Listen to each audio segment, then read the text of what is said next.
Merci, Seigneur Jésus. Quel beau chant. Son amour, sa présence, sa puissance. Vous savez, c'est principalement tout ce qu'on a besoin. Si on peut rechercher sa face pour expérimenter ça encore et encore, tout le reste de notre vie va le refléter. Dans sa présence, il y a son amour, il y a sa puissance, il y a la foi, il y a la persévérance, il y a la joie, il y a tout ce qui est nécessaire pour qu'on soit façonné de gloire en gloire à son image. Pour qu'on ne soit pas teinté par ce monde, mais qu'on soit des écrans géants du royaume de Dieu. Qu'on puisse donner la faim, la soif, qu'on soit le sel de cette terre, où est-ce que les gens désirent le Dieu qu'on a rencontré. C'est dans ces moments-là, dans sa présence, où le Seigneur nous rappelle que la bonne nouvelle est encore bonne, que sa présence est encore là, que peu importe l'épaisseur des ténèbres, celui qui est en nous est plus grand que celui qui est dans le monde. L'alpha et l'oméga connaissaient déjà la fin quand il nous a appelés au commencement. La victoire est déjà remportée. C'est dans ces moments comme ça, dans sa présence, où est-ce que nos perspectives sont renouvelées. Relevons nos têtes. Notre délivrance approche. Et c'est à travers vous puis moi que le Seigneur veut se faire connaître à cette nation. Seigneur, merci pour plus de moments. Qu'on aspire encore plus de moments dans ta présence. Qu'on soit capable de faire violence à notre chair, peu importe nos sensations, peu importe nos émotions, nos sentiments. Du temps investi avec toi, c'est du temps bien investi qui a une valeur éternelle. Et on ne peut jamais repartir de moments dans ta présence de la même manière qu'on est rentré. Seigneur, on te remercie parce qu'on ne marche pas par la vue, mais on marche par la foi. On sait que lorsqu'on s'approche de toi, tu t'approches de nous toujours, encore et encore. Et tu es le seul qui peut nous former, nous façonner à ton image. Et Père, on te prie de pas seulement être des vases qui te transportent, mais qu'on puisse être des vases d'honneur, que tu mets à l'avant, où est-ce que les gens tombent en amour avec Jésus en regardant nos vies. Porteur du Christ, le reflet de ta gloire, l'empreinte de ta personne, Seigneur. Fais de nos vies un miroir de qui tu es. Dans le nom de Jésus. Parle par ta parole ce matin. Ta parole qui est vraie, qui est véritable, qui est immuable, qui est la vérité, qui est inchangeable. Ta parole qui nous nourrit. Fais qu'elle puisse être tranchante, Seigneur, ce matin à travers ma bouche. Que nos cœurs puissent être fortifiés. Que notre amour pour toi puisse grandir et notre crainte de toi puisse augmenter, Seigneur. Merci pour ta fidélité. Amen. Merci Jésus pour sa présence, son esprit. Merci à tous les anges qui ont été mandatés ici ce matin. Et merci à nos bien-aimés Moïse et Joanie qui font pour Moïse et Annie, qui font une... J'ai mélangé les... Merci Moïse de me ramener à l'ordre. J'ai mis juste un sucre dans mon café ce matin, fait que pardonnez-moi. Moïse et Annie, qui, bien évidemment, sous la direction du Saint-Esprit, mais jouent un bon rôle pour nous amener vraiment dans la présence du Seigneur. Et vous savez, quand on la ressent ou qu'on est touché ici, que ce soit les samedis, les dimanches ou peu importe où, le Seigneur n'est jamais plus présent. C'est simplement nous qui apprenons à prendre conscience de sa présence. Et Dieu sait que la musique, la louange est un outil pour ça. Et le diable le sait aussi. Donc, s'il y a de la musique qui peut nous attirer vers Dieu, forcément, il y a de la musique qui peut nous attirer vers un autre. Mais nous, on s'approche du Seigneur et ça nous fait toujours du bien de le louer en esprit et en vérité. Donc, on redit merci encore une fois à Moïse et à Annie.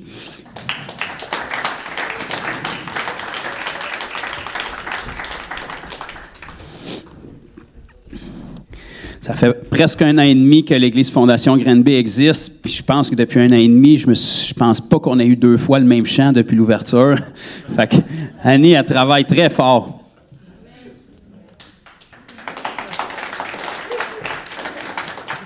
Elle sauve. Alléluia. Donc, on va aller dans la parole ce matin. Si c'est encore permis, là, je sais qu'il y a des églises qu'on n'a plus le droit, mais nous, on va continuer de lire la Bible, si c'est correct pour vous. Et puis, je veux prendre le temps, avant qu'on aille dans cette merveilleuse parole, de de me réjouir parce qu'elle est vraie encore. En fait, si elle n'est pas vraie, je ne sais pas pourquoi on perd notre temps à la lire puis à la prêcher. Donc, si cette parole-là qu'on s'apprête à plonger dedans est vraie, bien, elle doit être aussi vivante aujourd'hui qu'elle l'était à l'époque où elle a été écrite il y a 2000 ans. Et sur ce, je veux en profiter avant qu'on débute pour saluer et, disons, accueillir parmi nous. Puis j'aimerais que vous vous joigniez à moi un nouveau frère qu'on a eu le privilège de baptiser samedi dernier pour la journée de miracle, qui est Frédéric. Alléluia.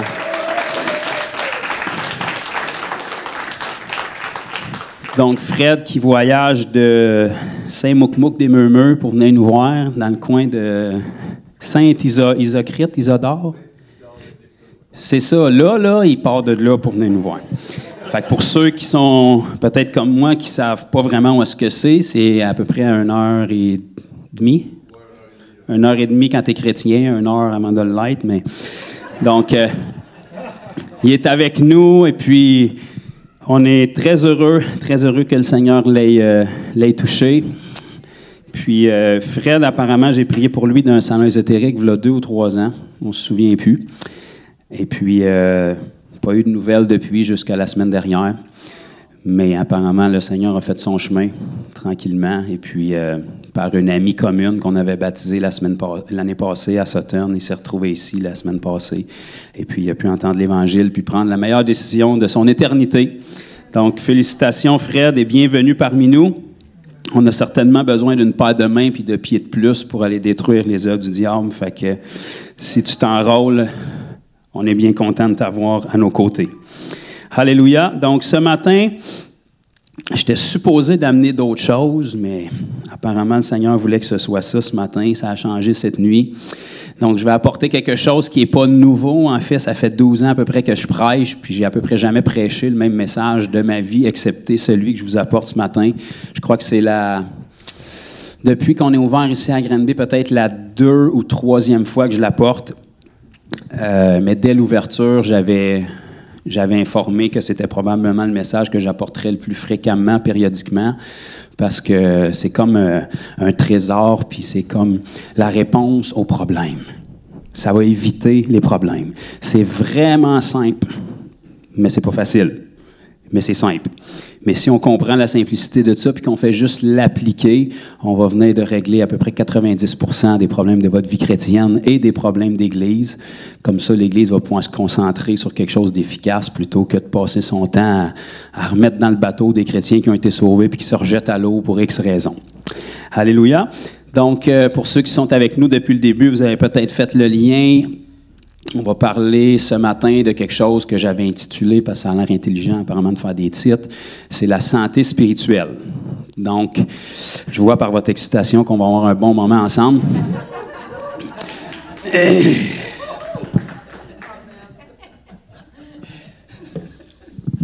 Sortir mes pastilles. Donc, la santé spirituelle, j'ai appelé ça comme ça simplement parce que j'aime bien faire le parallèle entre la santé naturelle, physique et spirituelle. Et il y a des choses qui sont très... il y a des choses qui sont très complémentaires dans les deux.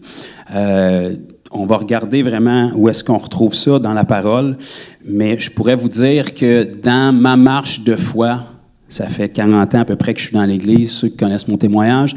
Ça fait seulement 12 ans à peu près que je suis converti. Donc, un n'explique pas l'autre forcément. Mais depuis que j'ai donné ma vie au Seigneur, outre évidemment le fait de naître de nouveau qui est primordial, le baptême du Saint-Esprit qui est extraordinaire, le jeûne qui est puissant, mais je vous dirais que s'il y a une chose qui m'a gardé et qui fait que je suis où je suis aujourd'hui, c'est ce que je vous apporte ce matin.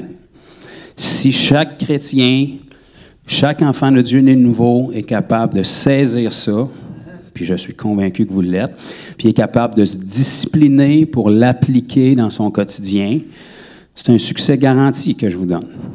Parce que c'est pas moi qui le garantis, c'est la parole. Et les choses qu'on va regarder ce matin, c'est simple, mais ça demande un effort, ça demande une discipline. Okay? Parce que le salut est par grâce, mais de mettre ce salut-là en œuvre et d'être capable d'être fructueux, ça demande un travail. Un bébé, il est né par la grâce. C'est maman qui a travaillé fort. Papa, un petit peu. Donc, c'est une grâce qui est ici, il n'a pas travaillé pour ça. Mais par exemple, à un moment donné dans sa vie, il va falloir qu'il travaille s'il veut passer à travers la vie, s'il veut survivre, s'il veut se développer, s'il veut accomplir quelque chose. C'est la même chose pour nous en tant qu'enfants de Dieu. Le salut est une grâce qu'on ne pourra jamais acheter, qu'on ne pourra jamais mériter, mais une fois qu'on est né de nouveau, on est un bébé spirituel, on commence une marche. On commence notre traversée du désert pour se rendre vers la terre promise dans laquelle on est déjà assis en esprit à la droite du Père parce qu'on est placé en Jésus-Christ. Mais comme vous avez remarqué ce matin devant votre miroir, votre corps est encore ici, puis il est encore habité d'un âme. Donc, il y a comme un combat qui se fait à l'intérieur de nous durant notre marche ici-bas. Et si on peut saisir ces clés-là ce matin, le diable est désarmé, tout simplement. La seule chose qui peut vous permettre de ne pas avoir du succès avec ce que je vous dis ce matin, c'est si on n'arrive pas à l'appliquer. C'est bon, ça l'augmente vraiment, vous êtes un public... Donc, dans le naturel, si on parle de santé, on va rester très simple ce matin, là, puis peu importe votre position sur comment quelqu'un devrait être en santé, là, peu importe qui vous êtes, votre âge, votre sexe, votre nationalité, l'être humain est fait en sorte qu'on a besoin de 3 choses cruciales, fondamentales pour être capable de survivre et se développer et accomplir quelque chose dans notre vie. Et ces 3 points-là sont très simples, c'est de la nourriture, du repos et de l'activité. Donc, après ça, on peut débattre sur le pourcentage qu'on met dans chaque, mais il n'y a aucun être humain qui peut dire « Moi, je ne suis pas d'accord avec toi, je ne mange pas. » Bon, ben, on se revoit dans à peu près 90 jours maximum, puis d'après moi, ça n'ira pas bien pour toi. Donc, peu importe qui t'es, ton opinion, ta foi, ça ne changera rien. Ton corps est fait qu'il y a besoin de nourriture. Il y a besoin de repos aussi. Si tu décides que tu n'es pas d'accord avec ça, ben, c'est une question de temps. D'après moi, une semaine, mais qu'on se revoie, tu vas échapper des bons bouts. Même ton corps risque de te pousser de force à dormir, même si tu essaies de combattre, parce que c'est un besoin naturel qui est là. Et évidemment, on a besoin de bouger aussi. Maintenant, on peut débattre à l'infini sur à quel point est-ce qu'on doit bouger, mais ça ne me dérange pas, t'es qui. Si on t'assit dans une chaise ou dans un lit, puis tu passes ta journée simplement à manger, et puis à dormir, c'est une question de temps avant que tu sois dysfonctionnel, que tu cailles là, que tu tombes malade, puis que tu aies des grands problèmes de santé, parce que le corps est une machine qui est faite pour bouger. En partant, il faut que tu bouges un minimum si tu vas aller aux toilettes, là, fait que sinon tu vas rester dans ton inconfort. Donc, le corps a besoin de se nourrir, d'être actif et de dormir. Ça ne me dérange pas, t'es qui. Puis c'est pas une affaire d'une saison, puis une affaire à la mode. Tu sais, tu peux pas dire, je comprends pas pourquoi je suis fatigué, j'ai dormi le mois passé. Ben moi, je le sais, dans le fond, je peux te donner des indices. Tu peux pas dire, je sais pas pourquoi j'ai faim, j'ai mangé vraiment beaucoup la semaine passée. Ben moi, je le sais pourquoi tu as faim. Parce que c'est quelque chose qui doit être récurrent. Que ce soit dormir, que ce soit manger, que ce soit être à l'action, c'est des choses qui doivent être présentes dans notre vie, toute notre vie, si on veut être capable de se développer puis d'accomplir quelque chose. Maintenant, tout dépendamment de ce que tu cherches à accomplir, ça va être exactement ces mêmes points-là, mais que tu vas pousser à un autre niveau par une discipline. Donc, la seule différence entre monsieur, madame, tout le monde puis un athlète olympique, oui, il peut avoir des prédispositions physiques, il peut avoir des talents naturels, il peut avoir des dons, mais quelqu'un peut être rempli de dons puis jamais remporter aucun trophée s'il ne développe pas ça. Donc, la seule différence entre un surhomme, une surfemme, un athlète, dans peu importe la discipline, c'est qu'il a pris ces choses-là puis il les a poussées à une limite que le commun des mortels n'est pas prêt à faire. Donc, il a poussé sa diète à une limite, il a poussé son régime de repos à une limite, puis il a poussé son activité physique dans des disciplines particulières pour accomplir quelque chose. Mais il n'y a rien de nouveau. Il mange comme vous, il dort comme vous, puis il bouge comme vous. Donc, ceci étant dit, dans le naturel, c'est des choses qu'on va garder toute notre vie. Et bien souvent, vous puis moi, on ne les applique pas bien, mais on en écope. Donc, des fois, on dort pas assez, mais le corps écope. Des fois, on bouge pas assez. Votre balance vous le dit que vous bougez pas assez. Votre médecin vous le dit. Des fois, on bouge trop, on manque de sommeil, on s'épuise, les gens tombent en burn-out, etc. Donc, ces points-là, c'est dans notre nature où le corps, pour être capable de fonctionner puis se développer, doit avoir ces choses-là, puis on doit s'efforcer de l'appliquer dans notre vie. Et spirituellement, c'est la même chose à partir du moment où vous devenez un enfant de Dieu, que vous recevez votre nouvelle identité. Vous devez quotidiennement vous nourrir, vous reposer, puis être à l'action. Et c'est pas seulement ces 3 points qui sont fondamentaux, mais qui doivent être présents tous les 3 d'une manière permanente. Parce que comme dans le naturel, bien que manger, c'est extraordinaire, si tu fais juste manger, tu vas avoir un problème. Si tu fais juste manger puis dormir, tu vas avoir un problème. Si tu en as 2 des 3 qui sont là puis que tu es excellent dans ces... 2 domaines-là, puis il t'en manque un, tu vas avoir un problème.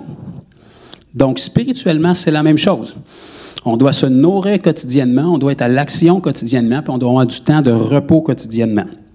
Et si on fait ça, c'est une garantie que de la même manière que votre corps physique va se développer bien, puis vous allez arriver à faire des choses que les autres humains n'arrivent pas à faire si vous pouvez vous discipliner à ça. Vous savez que la seule différence entre quelqu'un qui gagne le premier prix et quelqu'un qui gagne le deuxième prix, c'est très mince.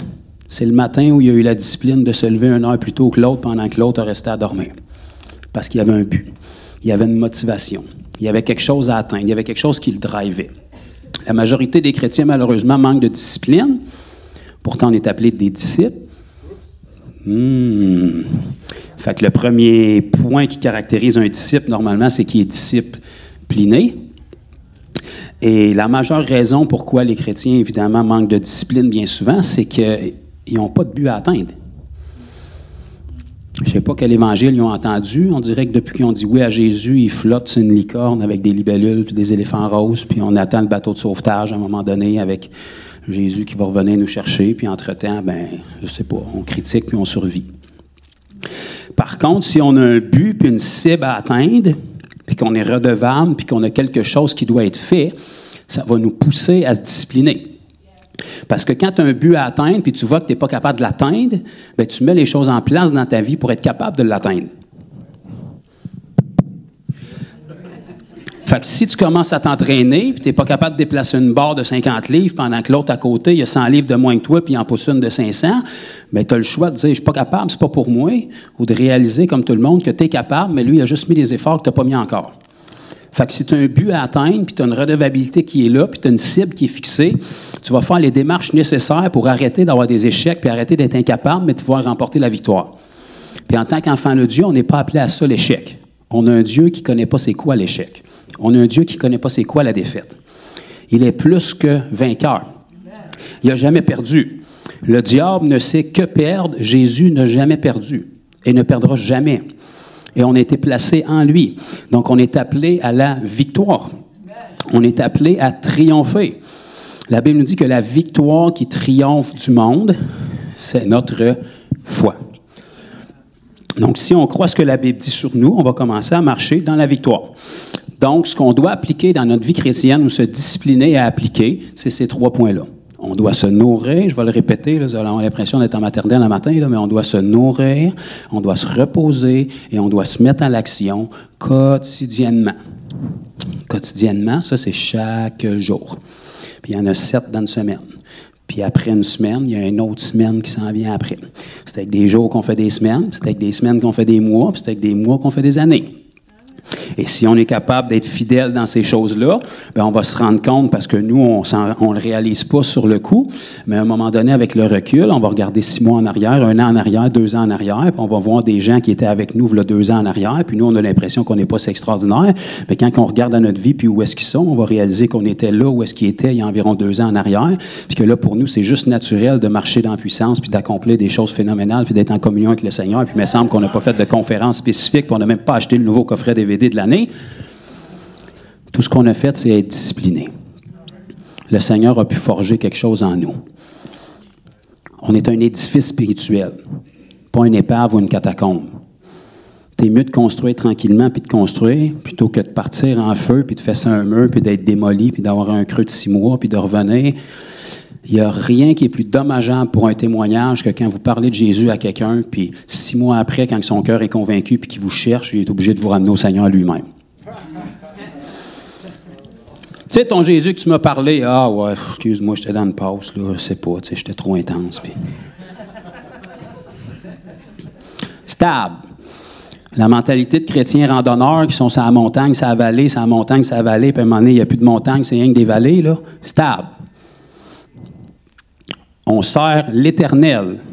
L'Éternel, ce n'est pas un surnom, là, c'est un qualificatif. Là. Il est éternel. Si notre foi est basée en quelqu'un qui est éternel, puis que l'Esprit du Dieu éternel vit en nous et nous appelle à être quelqu'un qui est stable. Stable, qui progresse constamment. Pas dans notre esprit, parce que ça, le miracle est fait instantanément, mais qui est renouvelé dans son intelligence pour que sa chair devienne un serviteur de ce que Dieu veut, plutôt qu'on soit esclave d'elle. D'accord? Donc, La nourriture, le repos et l'activité physique, grosso modo, si on pourrait les définir, notre nourriture, c'est bien évidemment la parole de Dieu. Fait que ne soyons pas surpris que c'est la chose qui est le plus persécutée par le diable. Probablement, c'est le livre qui est interdit dans plus qu'une 50aine de pays, puis que les chrétiens qui y ont accès la lisent plus non plus pour la majorité. Fait que quand tu es rendu que ton ennemi connaît la Bible plus que toi, peut-être des questions à se poser. Donc, la parole de Dieu, c'est notre nourriture. Ici, en Amérique, on s'y connaît en nourriture. Hein? Tu sais, si tu sautes la collation entre tes 4 repas, tu commences à avoir des petits étourdissements. J'ai des faiblesses, je pense que je fais de l'anémie. Pourtant, dans le restant du monde, si tu as un repas dans ta journée, ça va bien, là. Tout se passe bien. Puis ça m'amène à penser qu'ils ont l'air d'être quand même pas si mal en santé comparé à nous autres. Fait que si on a tant de facilité à se bourrer la face ici parce qu'on vit dans l'abondance, puis gloire à Dieu pour l'abondance, comment ça se fait ça qu'on peut se contenter d'une petite collation des fois le dimanche à l'église, puis une petite dévotion quotidienne que notre application nous donne en semaine, juste pas qu'on soit obligé de la chercher, fait que c'est ton application qui te dit quoi lire, fait que ton application c'est devenu comme le Dieu suprême. Puis une sur ton frigidaire, mettons, vu que tu y vas tellement souvent, tu es sûr de l'avoir, puis c'est pas mal ça ton snack, t'sais. Mon frère prie pour moi, je suis tout le temps dans l'épreuve, ben non, t'es juste trop faible. C'est sûr, si tu manges une boîte de craquelin le dimanche puis qu'on se revoit samedi, j'aurais pas une grosse jambette à te faire pour que tu plantes, là. Mets pas le diable là-dedans, donne-y pas ce mérite-là. Là. Tu t'enfarges un craque de trottoir tout seul parce que t'es trop faible. Là. Nourris-toi, puis il y a bien les combats que tu vas t'éviter, c'est même pas le diable qui est là-dedans. Là. Tu te séduis toi-même, là. Tu t'auto-mutiles, là. Fait que de la même manière qu'on n'a pas de problème, tu sais, vous n'avez pas d'alarme pour manger dans le jour, c'est comme, ça vient tout seul, vous êtes inspiré. Fait qu'on devrait avoir la même inspiration pour être capable d'aller dans la parole. Tu vois, j'ai un petit appétit pour Philippiens qui monte, là, je vais aller dans mon break essayer de... On devrait avoir cette même appétit-là. Pourquoi? Parce que tu sais que si tu ne manges pas, tu risques d'être faible. Tu auras des petits symptômes, tu vas être étourdi, c'est ton deuxième repas avant le souper du soir, mettons, là, une petite défaillance, je vois un petit peu en double. Bien, si on a quelque chose à atteindre comme but, bien, la parole, on va la désirer comme ça. Si tu sais que tu vas faire face à un démon dans pas trop long, que tu vas devoir chasser, ton voisin qui te persécute, bien, tu vas avoir besoin de nourriture pour être capable de te défendre. Fait que quand tu as un but à atteindre, tu as quelque chose à accomplir, tu es capable de te discipliner davantage. Donc, notre nourriture, c'est la parole de Dieu. La parole de Dieu, que tu la lises, que tu l'écoutes, qu'on te l'enseigne, c'est toutes des formes de la parole de Dieu. Évidemment, sois prudent quand on te l'enseigne, parce que le Seigneur te donne des yeux et une tête pour être capable d'aller la valider toi-même. Mais n'importe quelle façon où la parole de Dieu rentre en toi, ça, c'est ta nourriture. C'est merveilleux, puis c'est extraordinaire. Mais si tu manges 12 écoles bibliques, puis tu étudies dans le grec, dans l'hébreu, puis dans le latin, mais tu ne fais jamais rien avec, mon ami, tu es un obèse spirituel. Ça veut dire que tu as tellement de connaissances que tu n'es plus capable de bouger. Tu es tellement instruit dans la parole que quand il arrive une situation de crise, tu tombes en bas de ta chaise quand tu arrives pour te lever. Tu es mieux d'en connaître moins puis d'obéir à ce que tu connais plutôt que de te bourrer le crâne avec la parole parce que tu es responsable pour ce que tu sais. Plus tu en sais, plus tu es responsable. Puis le Seigneur veut qu'on soit instruit parce qu'on périt si on manque de connaissances, mais tu es responsable à la mesure de ce que tu connais. Donc, plus tu connais quelque chose, va l'accomplir puis le maîtriser au plus vite.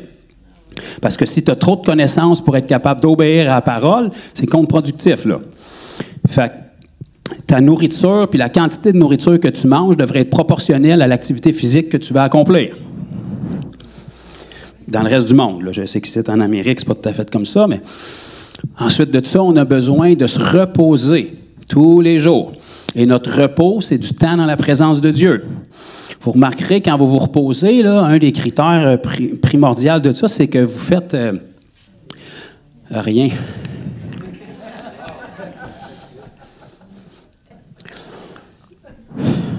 Ça, c'est dur pour un chrétien, hein?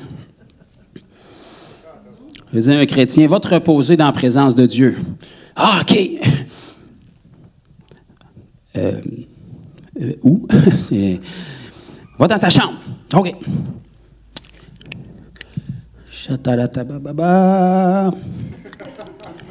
Alléluia, alléluia. Bénis mes enfants, bénis le repas, bénis mon boss, puis on va le sentir.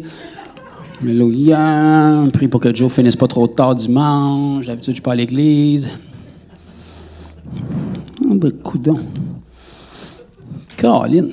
Tu sais qu'il y a tiré les joints ici, ça fait dur en tabarnak. Chatalata-ba-ba-ba-ba-ba. Alléluia. On va mettre un peu de Bethel en arrière-plan, mais ça me semble ça. Oh, je sens l'onction. Ratatatata. Bon. Alléluia. C'est ça. Fait que ça, c'est du repos. Parce que c'est une torture atroce pour un chrétien de juste croire que ta présence est suffisante dans une pièce pour que Dieu puisse agir sur toi. Ça se peut pas. Il faut que tu fasses quelque chose au moins pour attirer son attention. Parce qu'après tout, il y en a 9 milliards sur la planète, il y en a gros à gérer. Ça se peut pas que toi qui rentres dans ta chambre chez vous sans avertissement, sans faire de bruit, ce soit assez pour qu'il vienne te visiter et qu'il soit fidèle à sa parole.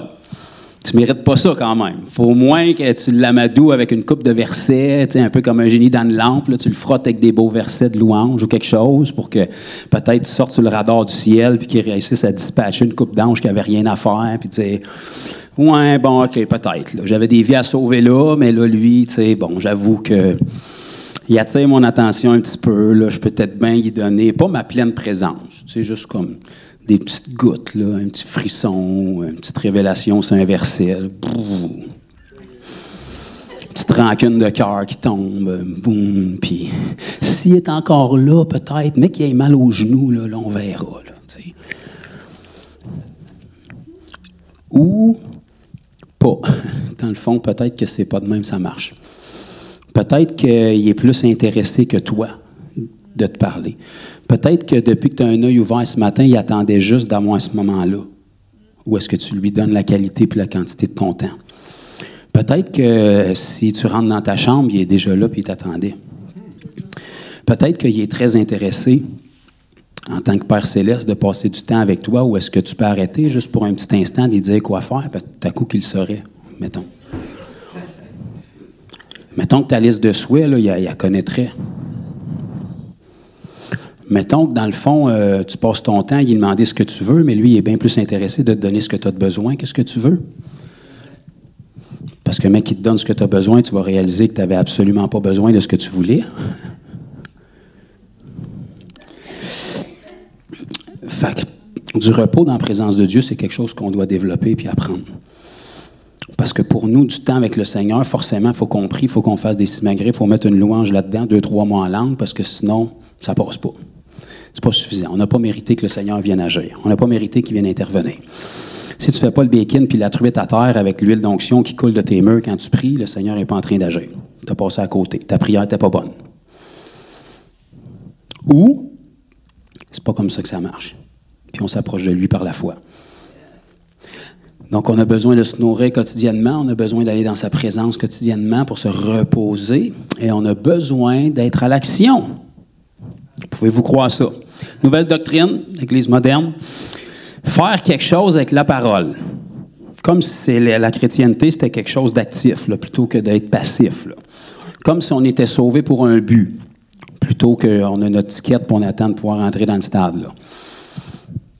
Si on commence à mettre en action la parole, là, ça va donner toute l'importance au repos et à la nourriture qu'on est allé chercher. Parce que la raison pourquoi on se nourrit, qu'on se fortifie puis qu'on se repose, c'est pour aller accomplir quelque chose. Donc, il faut premièrement réaliser qu'on a quelque chose à accomplir. Deuxièmement, il faut saisir que quand on passe du temps dans la parole puis qu'on se repose, c'est en fonction de ce qu'on s'en va accomplir. Puis quand on va accomplir quelque chose, bien là, on va prendre nos énergies puis on va l'appliquer pour faire avancer le royaume de Dieu. Puis après ça, c'est ça qui va générer notre faim pour qu'on revienne puis qu'on ait besoin de repos puis qu'on recommence. Donc là, on va servir à quelque chose. On va avoir une vie chrétienne plutôt que d'avoir une langoureuse, longue mort et torture chrétienne. Parce que de nos jours, la vie chrétienne, moi je trouve que si on veut être honnête, il n'y a pas grand monde souvent qui pourrait employer le terme vie chrétienne. Parce qu'il n'y a pas beaucoup de vie là-dedans. Ceux qui veulent se désabonner, ça va être juste dans le coin à gauche sur YouTube. Donc, souvent, tu rencontres des chrétiens, puis c'est plus décourageant, puis c'est plus mort que de rencontrer des gens dans le monde. Moi, j'ai fait 25 ans dans la restauration, puis je peux vous dire que quand tu parlais avec les gars pour savoir qu'est-ce qu'ils avaient fait de leur fin de semaine, il y avait des choses à raconter. Je vous épargne les détails, mais c'était complet quand même. C'était précis, c'était explicite quand même. Les bouts qui se souvenaient toujours bien. Bon, c'était très perverti, mais il vivait quelque chose. C'était du concret. Il avait fait quelque chose le fin de semaine. Il était excité de te le raconter. Il avait l'impression d'être vivant pendant 2 jours de 2 semaines. Tu rencontres un chrétien lundi matin à l'ouvrage, tu lui demandes qu'est-ce qu'il a fait de sa fin de semaine. Généralement, c'est pas l'excitation qui va dominer dans la conversation. Ah, le Seigneur est bon toujours, tout le temps, alléluia. C'était le jubilé en fin de semaine, gloire à Dieu. Tu allais à l'église, on avait des activités, c'était vraiment super. Et le message, mon ami, pasteur est en feu, il nous a donné du steak, là. C'est quoi qu'il a prêché?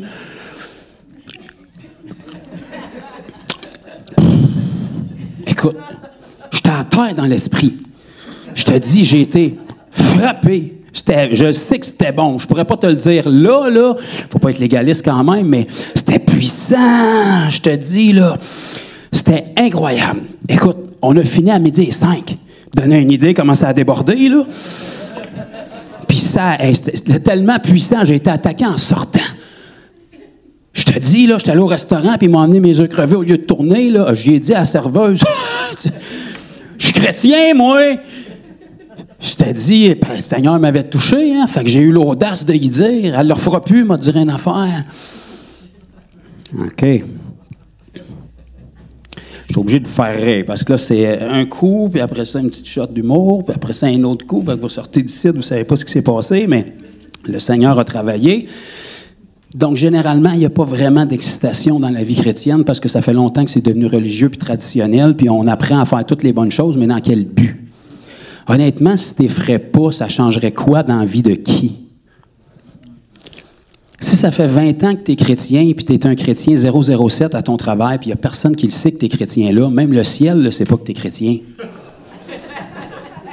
Quand même que tu serais présent à toutes les rencontres à l'église, puis que tu es impliqué dans tous les comités, si tu ne le ferais pas, ça changerait quoi? Quand même que tu ferais toutes les écoles de formation possibles, puis ta bibliothèque serait remplie de tous les DVD possibles, ça change quoi dans ta vie? Qui est-ce qui est touché par ça? Quelle expérience ça te donne avec le Seigneur? Tu serais peut-être mieux de retourner à la base, de revenir sur tes genoux, puis de le rencontrer. Des fois que. Donc, on va se plonger dans la Bible maintenant. Vous êtes encore avec moi? Merci pour votre patience. Donc, la nourriture. On va commencer par la nourriture, parce que ça, je sais que ça plaît à tout le monde. Donc, dans l'Évangile de Jean, on va voir ici quelque chose de vraiment merveilleux qui vient de la bouche de Jésus lui-même. Donc, c'est malaisant, on n'a comme pas le choix d'écouter, là. Donc, dans Jean, chapitre 6 et le verset 51, on va voir Jésus ici qui va nous dire... Jean 6, 51, il va dire « Je suis le pain vivant qui est descendu du ciel. Si quelqu'un mange de ce pain, il vivra éternellement. Et le pain que je donnerai, c'est ma chair, que je donnerai pour la vie du monde. » Donc, Jésus ici est en train de lever le voile pour éclairer un peu les Israélites à cette époque-là, pour leur dire « La manne que vous avez mangée dans le désert, qui était... » une affaire mystérieuse qui était le pain qui descendait du ciel. C'était un présage puis une image de moi. Maintenant, moi, je suis le pain qui vient du ciel. La même manière que la manne vous nourrissait d'une manière fraîche tous les jours dans le désert pendant des années, elle tombait directement du ciel puis elle ne pouvait pas être réutilisée le lendemain. Le Seigneur en avait de la fraîche à tous les jours. Vous ne savez pas c'est quoi. Vous ne savez pas pourquoi c'est bon de même. Vous ne savez pas pourquoi ça vous nourrit de même. En fait, le mot manne veut dire en français, qu'est-ce que c'est ça? Ils sont sortis de leur tente, puis ils ont vu quelque chose, puis ils ont dit « Quoi ça? » C'est de là que le mot « man » est venu. Fait qu'ils ont passé 40 ans à manger du qu'est-ce que c'est ça, c'était juste bon, puis ça les nourrissait, ils ne savaient pas c'était quoi, puis probablement qu'ils ont essayé d'en cacher, puis d'en avoir plus pour le lendemain, puis ils se sont rendus compte que c'était véritablement vrai, c'était plus bon le lendemain, parce que le Seigneur voulait que ce soit frais à chaque jour. Les entrepôts du ciel sont pas en panne. Il y a quelque chose de frais pour toi à chaque jour. Parce que normalement, si tu manges à chaque jour, tu n'es pas en même place le lendemain que tu étais la veille. Fait que tu n'as pas besoin de la même nourriture. Tu as besoin de quelque chose qui s'adapte. Parce que tu progresses, tu grandis. Donc, Jésus est en train de dire, c'est merveilleux que vous avez eu ça dans le désert, mais moi, je suis le pain véritablement qui est venu du ciel. Et ce pain-là qui est venu vers nous, la Bible nous dit dans Jean chapitre 1, au commencement était la parole était avec Dieu et la parole était Dieu. Elle a été faite chair, elle a habité parmi nous. Donc Jésus maintenant, il est la parole, bien qu'il n'est plus ici présent physiquement sur terre et qu'il peut se manifester à vous dans son corps glorifié comme il l'a fait à de nombreuses personnes dans la Bible. Maintenant, c'est à travers sa parole qu'on est capable de le manger. C'est à travers sa parole qu'on est capable de le découvrir davantage. C'est sa parole qui nous nourrit. Donc, ça va de soi que si on va avoir l'énergie pour faire quoi que ce soit, il faut que cette parole-là rentre en nous. Quotidiennement. Puis, dépendamment de ce que tu vas aller accomplir comme tâche, tu vas manger en conséquence. Pourquoi est-ce qu'un culturiste, par exemple, va consommer 10 000 calories par jour sans nécessairement devenir obèse? Parce qu'il va mettre l'effort nécessaire puis il a besoin que ses muscles soient nourris en conséquence. C'est la même chose avec nous. Si on est conscient de la tâche qu'on a à accomplir, qu'on a un but fixé, qu'on a une mission, c'est quelque chose qui va nous pousser à nous nourrir en conséquence. Être capable de laisser rentrer de la nourriture de qualité. Faire attention à ce qu'on écoute. Parce qu'aujourd'hui, on est béni, on a accès au plus grand ministère de la planète sur notre écran. Et autres. Fait que c'est pas le nombre d'abonnés puis comment éloquent la personne peut être qui a de l'importance. Si je peux vous donner un conseil, regardez aux fruits. Pas juste à la beauté du discours. Mais n'importe qui peut réciter des versets bibliques. Là. Le diable en a récité à Jésus dans le désert. Les fruits de la personne que vous écoutez. Jésus a dit, vous reconnaîtrez l'arbre à ses fruits. Pas à ses dons, pas à son éloquence, à ses fruits. Quelqu'un qui prêche la parole de Christ, qui honore Christ, va avoir des fruits dans sa vie. Donc, si on reconnaît les fruits de l'Esprit dans la vie de quelqu'un, là, on peut aller, évidemment, aller plus loin puis se permettre à cette voie-là de rentrer dans notre vie, toujours en ayant un esprit analytique puis en retournant dans la parole. Parce que vous êtes responsable de votre vie, vous êtes responsable de ce que vous écoutez, de ce que vous entendez, de ce qu'on vous enseigne. Donc, la parole de Dieu, c'est quelque chose qui va être là toute notre vie, mais qu'on a besoin quotidiennement de rentrer en nous. Et plus vous voulez accomplir pour le Seigneur, plus vous allez laisser rentrer cette parole-là. Romains 10, 17 nous dit « La foi vient de ce qu'on entend, et ce qu'on entend vient de la parole de Dieu. » Donc, si la foi vient de la parole de Dieu que tu entends, si tu entends d'autres choses que la parole de Dieu, ça va générer autre chose que de la foi. Si la foi vient de la parole de Dieu, toute autre chose que tu laisses rentrer en toi va générer de l'incrédulité. Fait que ferme un peu ce qu'on appelle les nouvelles, parce que ça fait pas mal longtemps, d'après moi, qu'il n'y a plus grande nouvelle dans les nouvelles. Mais si tu te plonges dans la parole de Dieu qui est immuable, bien ça va commencer à construire ta foi. Et lorsqu'on lit ce verset-là dans Romains 10, 17, qui nous dit « La foi vient de ce qu'on entend vient de la parole de Dieu », le mot « parole » là qu'on a dans Romains, évidemment, il y a deux mots pour le traduire dans le grec, c'est pas le mot « logos », c'est le mot « rhéma ». C'est la parole révélée, pas juste la parole écrite, parce que les scribes puis les pharisiens la connaissaient par cœur, la parole. Pourtant, cette parole-là pointait vers Jésus, puis quand ils ont eu Jésus devant les yeux, ils ne l'ont pas reconnu. Ils ont été obligés d'être informés de la naissance du Messie dans leur propre pays par des magiciens qui venaient d'Orient. Tu parles d'un malaise? Ça n'a pas tellement changé, parce que de nos jours, des fois, les gens qui tremblent dans le culte sont plus aiguisés aux choses spirituelles que la majorité de l'Église. Donc, la foi vient de ce qu'on entend vient de la parole révélée de Dieu. Pour que la parole de Dieu soit la parole révélée, il ne faut pas juste que tu la lises pour faire une BA. Il faut que tu aies une faim, une soif de comprendre cette parole-là. Il faut que cette parole-là devienne plus importante que l'air que tu respires et tu t'attends que quand tu plonges ton regard dedans, tu n'es pas en train de perdre ton temps. Tu es en train de te nourrir avec la manne qui vient du ciel, puis le Seigneur veut te la révéler parce que tu veux grandir. Tu as besoin de grandir parce que tu as une tâche à accomplir. Seigneur, touche-moi puis enseigne-moi parce que je vais y aller coûte que coûte. Si tu n'es pas avec moi, je vais me planter, puis c'est en ton nom que je vais me planter. Fait qu'il faut que tu me donnes le nécessaire pour que je sois capable d'accomplir la tâche. Alléluia. Matthieu, chapitre 4, verset 4. Je vais essayer d'aller vite. Si vous n'avez pas le temps de tourner, prenez-les en note. Matthieu 4, 4. Jésus va dire ici, lorsqu'il a été tenté par le diable dans le désert, « Il est écrit, l'homme ne vivra pas de pain seulement, mais de toute parole qui sort de la bouche de Dieu. » Donc, sur terre, on mange du pain, évidemment, mais le pain céleste, c'est toute parole qui sort de la bouche de Dieu. La parole de Dieu, elle peut sortir direct de la bouche de Dieu. La parole de Dieu peut être dans la bouche de votre frère, de votre sœur, des fois même de votre pasteur. Peut-être que ça arrive encore. La parole de Dieu, peu importe dans la bouche de qui elle est, c'est la parole de Dieu. Et si on la reçoit comme telle, comme étant la parole de Dieu, avec un désir qu'elle vienne nous fortifier parce qu'on sait qu'on en a besoin pour ce qu'on s'en va accomplir, bien là, on va commencer à soutirer quelque chose de ça. La parole, c'est le lait, la Bible nous dit dans Hébreu. Et peu importe, ça fait combien de temps que vous êtes chrétien, puis ça fait combien de fois que vous la lisez, ça reste le lait. Du lait, c'est bon. J'adore ça. J'ai 40 ans, j'en bois encore. Par contre, si je buvais juste du lait, probablement que je ne serais pas devant vous un matin. Il y aurait des lacunes quelque part. On n'a rien contre le lait, c'est bon, puis tu peux en boire toute ta vie. Tu commences avec ça, puis tu vas poursuivre probablement toute ta vie. Mais il faut que ça devienne plus. À un moment donné, on a besoin de quelque chose de plus solide. On a besoin de la viande ou du tofu pour ceux qui n'en mangent pas. Donc, on a besoin de quelque chose de plus concret. Ou du tempeh pour ceux qui ont dépassé le tofu déjà.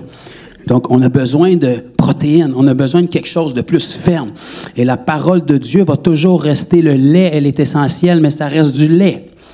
Le seul moment où la parole va passer de lait à viande, la Bible nous dit dans Hébreu que c'est quand vous allez appliquer cette parole-là. Là, ça va commencer à devenir de la viande.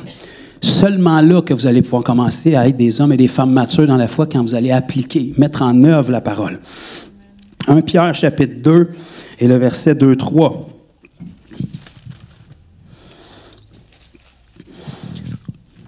1 Pierre 2, versets 2 et 3, comme je vous dis, je vais aller vite, mais prenez-le en note. « Désirez comme des enfants nouveau-nés le lait spirituel et pur, afin que par lui vous croissiez pour le salut, si vous avez goûté que le Seigneur est bon. » Ça nous dit « désirer ». Ça ne dit pas que le Seigneur va désirer pour toi, c'est un verbe à l'impératif et c'est un commandement qui t'est donné. « Désire ». Les anges ne liront pas la Bible pour toi. Tu ne seras pas poussé par l'Esprit, jeté dans ta Bible, les pages vont te coller d'en face, puis ça va commencer à rentrer tout d'un coup. Tu as un travail à faire. Le Seigneur te donne selon ta foi. Si tu ne vas pas dans ta parole, c'est parce que tu ne crois pas que cette parole-là est efficace, puis elle peut te changer. Si tu crois que la parole est la vérité, puis que c'est la première source à travers laquelle le Seigneur te nourrit et il te parle, parce qu'il peut te parler certainement par son esprit, mais si tu ne connais pas la parole, tu ne pourras jamais distinguer la voix de l'esprit. Parce que c'est facile de dire « l'Esprit me parle ». 20 personnes peuvent dire « l'Esprit me parle », puis les 20 disent des affaires différentes. Quel esprit qui te parle? Il y en a des esprits, là. Puis tu peux bien l'appeler le Saint-Esprit si tu veux. La preuve que c'est Dieu qui parle, c'est qu'il ne parlera jamais en marge de sa parole.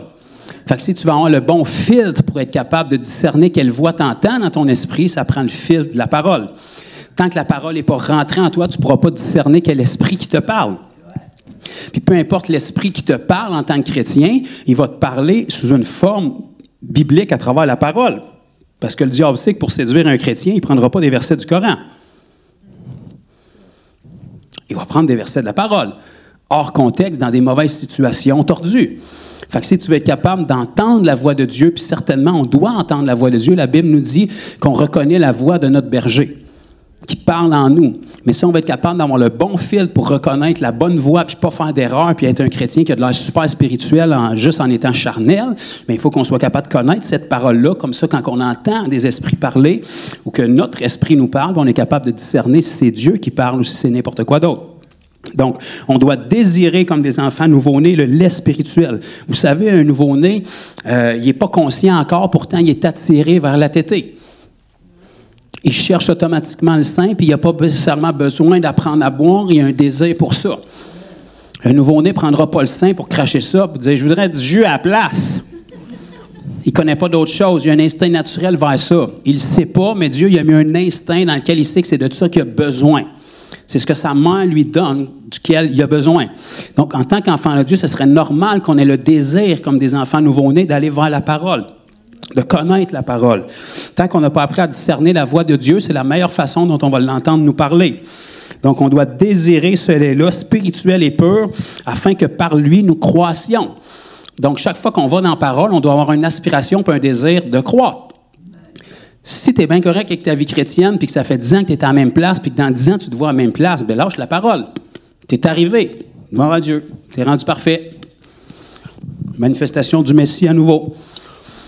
Mais si tu réalises que tu n'es pas arrivé, puis que tu as besoin de transformer, puis que tu as un but à atteindre, ou est-ce que tu n'es pas encore à l'image de Christ, bien tu as ce désir-là d'aller dans la parole pour que la vérité puisse rentrer en toi, puis que tu sois transformé par cette vérité-là.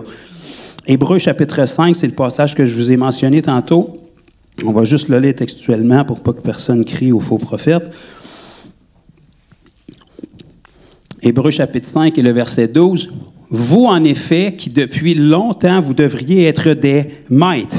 Vous devriez être des maîtres. Vous avez encore besoin qu'on vous enseigne les premiers rudiments des oracles de Dieu. » Donc, enseigner les premiers rudiments à un nouveau, c'est bien et c'est normal. Enseigner les premiers rudiments à quelqu'un qui devrait être un maître, quelqu'un qui est encore au lait alors qu'il devrait être rendu à la nourriture solide, c'est inquiétant, c'est une perte de temps, c'est fatigant, c'est contre-productif. Un bébé qui est au sein de sa mère, c'est merveilleux, c'est bénissant, ça nous remplit de joie. Un bébé de 30 ans qui est au sein de sa mère, c'est très inquiétant. Il faut intervenir, là. Il y a un malaise qui est là. Ça démontre un handicap. Il y a une croissance qui ne s'est pas faite. C'est malsain. Vous en êtes venus à avoir besoin de lait et non de nourriture solide. Or, quiconque en est au lait, on se rappelle, le lait, c'est la parole. Donc, la parole est bonne, puis elle est bonne toute votre vie. Mais si vous restez à cette parole-là, ça reste du lait et ça vous garde bébé. Or, quiconque en est au lait n'a pas l'expérience de la parole de justice, car il est un enfant. On commence tout en tant qu'enfant, mais le Seigneur ne veut pas qu'on reste des enfants. Il veut qu'on soit capable d'arriver à une stature parfaite, à la stature parfaite de Christ comme des hommes faits. Parce qu'on a un travail à faire. On n'est pas en bateau de croisière ici. On est en guerre. On a un combat où est-ce qu'on doit démontrer au monde que la victoire a été remportée par notre Seigneur. Mais la nourriture, verset 14, solide, est pour les hommes faits, pour ceux dont le jugement a été exercé à l'usage, à discerner ce qui est bien et ce qui est mal. Donc, la parole, on la lit pour que l'esprit de révélation vienne. C'est le lait qui nous nourrit pour qu'on aille faire quelque chose. Et quand on va faire quelque chose avec cette parole-là, bien là, on prend de la force, on prend de la maturité, puis le lait devient de la viande. Et là, à chaque fois qu'on fait quelque chose, mais on va réaliser qu'on a besoin de retourner manger pour avoir l'énergie de faire encore ce qu'on doit faire. Parce qu'à chaque étape de votre vie, il y a un nouveau palier de démons qui vous attend, puis il y a un nouveau palier d'opposition qui vous attend. Parce que le Seigneur nous amène à marcher de gloire en gloire, puis à avoir des percées à chaque fois qu'on avance. Parce qu'on perce dans le royaume des ténèbres pour récupérer la victoire que Christ a acquise à la croix. Et souvenez-vous toujours qu'il n'y a pas de percée sans persécution. Pour qu'il y ait une percée, il faut que vous percez quelque chose. Fait que pour que ça perce, il faut que ça persécute. Soyons pas surpris quand ça persécute. Quand ça commence à persécuter, vous dites « Merci beaucoup, je cherchais justement le filon. » Il y a de l'opposition, ça veut dire que j'ai frappé à la bonne place. Fait que là, maintenant, il y a un nouveau shérif en ville, puis le Seigneur Jésus vient récupérer le territoire. Fait que là, vous prenez la persécution, vous percez, vous dominez le terrain, vous mettez votre drapeau là, puis vous continuez. Puis ça, vous allez vous rendre compte qu'on a besoin de toujours revenir dans la parole, parce que ceux qui sont contre vous, ils ne dorment ni ne sommeillent. Ils sont plus assidus à leur mandat que la majorité de l'Église, malheureusement. Fait qu'on va réaliser qu'on a besoin d'être en santé, on a besoin de se nourrir, puis on a besoin de se nourrir avec la nourriture de qualité pour aller accomplir quelque chose. Est-ce qu'on comprend que la nourriture est importante? Est-ce qu'on comprend qu'on ne mange pas une fois par semaine, on mange à tous les jours, le plus possible, à chaque jour, si vous avez l'intention de faire quelque chose avec? Si vous avez l'intention d'être en sabbatique de la vie chrétienne cette semaine, c'est sûr que si vous vous bourrez dans la parole, bien, ça risque d'être plus contre-productif parce que vous allez chercher un paquet de connaissances intellectuelles, puis sans révélation que vous allez obtenir en appliquant la parole, bien là, ça va devenir que ça peut même se retourner contre vous. Parce que là, vous allez tomber avec un paquet de choses dans la tête, puis si vous n'allez pas l'accomplir, vous allez être séduit sur ce que ça veut dire, puis vous allez arriver avec plein de fausses doctrines. Fait que vous allez connaître assez les versets bibliques sur la guérison que vous savez exactement pourquoi Dieu ne guérit pas toujours quiconque. Quand la parole est assez claire pourtant là-dessus. Mais si tu n'en prends rien qu'un sur la guérison, puis tu prends tes petits pieds, puis tu t'en vas l'appliquer, bien, ça va devenir assez clair pour toi assez rapidement que Dieu veut guérir, puis il veut guérir ici, maintenant, puis par toi. Il est tellement sérieux avec ça que ça fait 2000 ans qu'il a clos la discussion, puis il a même gardé les stigmates dans ses mains puis dans son côté pour être capable de te prouver qu'il est sérieux avec la guérison, même dans son corps glorifié puis éternel. Il essaie même de te le rappeler à chaque fois que tu prends le repas du Seigneur où est-ce qu'il te demande de prendre le pain, qui est son corps qui a été brisé, puis la coupe qui est son sang qui a versé. Fait que si on ne croit pas dans la guérison, bien, on s'abstient de prendre le pain. Puis si on s'abstient de prendre le pain, on ne peut pas prendre la coupe non plus, parce qu'avant que le corps soit brisé, le sang ne peut pas couler. Fait que pour que le sang coule pour les péchés, il fallait que le corps soit meurtri pour les maladies. Fait qu'un ne va pas sans l'autre.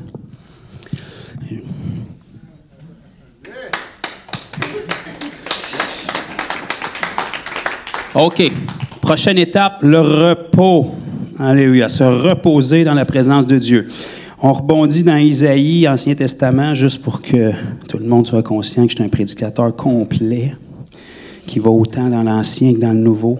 Alléluia. Isaïe chapitre 30 et le verset 15, on va lire ici. Isaïe 30, 15. « Car ainsi a parlé le Seigneur l'Éternel, le Saint d'Israël. C'est dans la tranquillité et dans le repos que sera votre salut. C'est dans le calme et la confiance que sera votre force. » Mais vous n'avez pas voulu.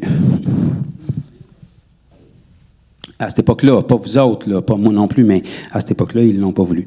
Mais Dieu informait son peuple que le salut, le renouvellement de nos forces, ça se passe dans la tranquillité. Ça se passe dans notre intimité. Ça se passe où est-ce qu'on fait taire toutes les voies de distraction autour et puis qu'on dit à Dieu, je t'aime tellement que je te donne la quantité et la qualité de mon temps ici et maintenant. Vous savez, tous ceux qui sont mariés, vous pouvez faire un paquet d'affaires avec votre mari ou avec votre femme, puis c'est très bien.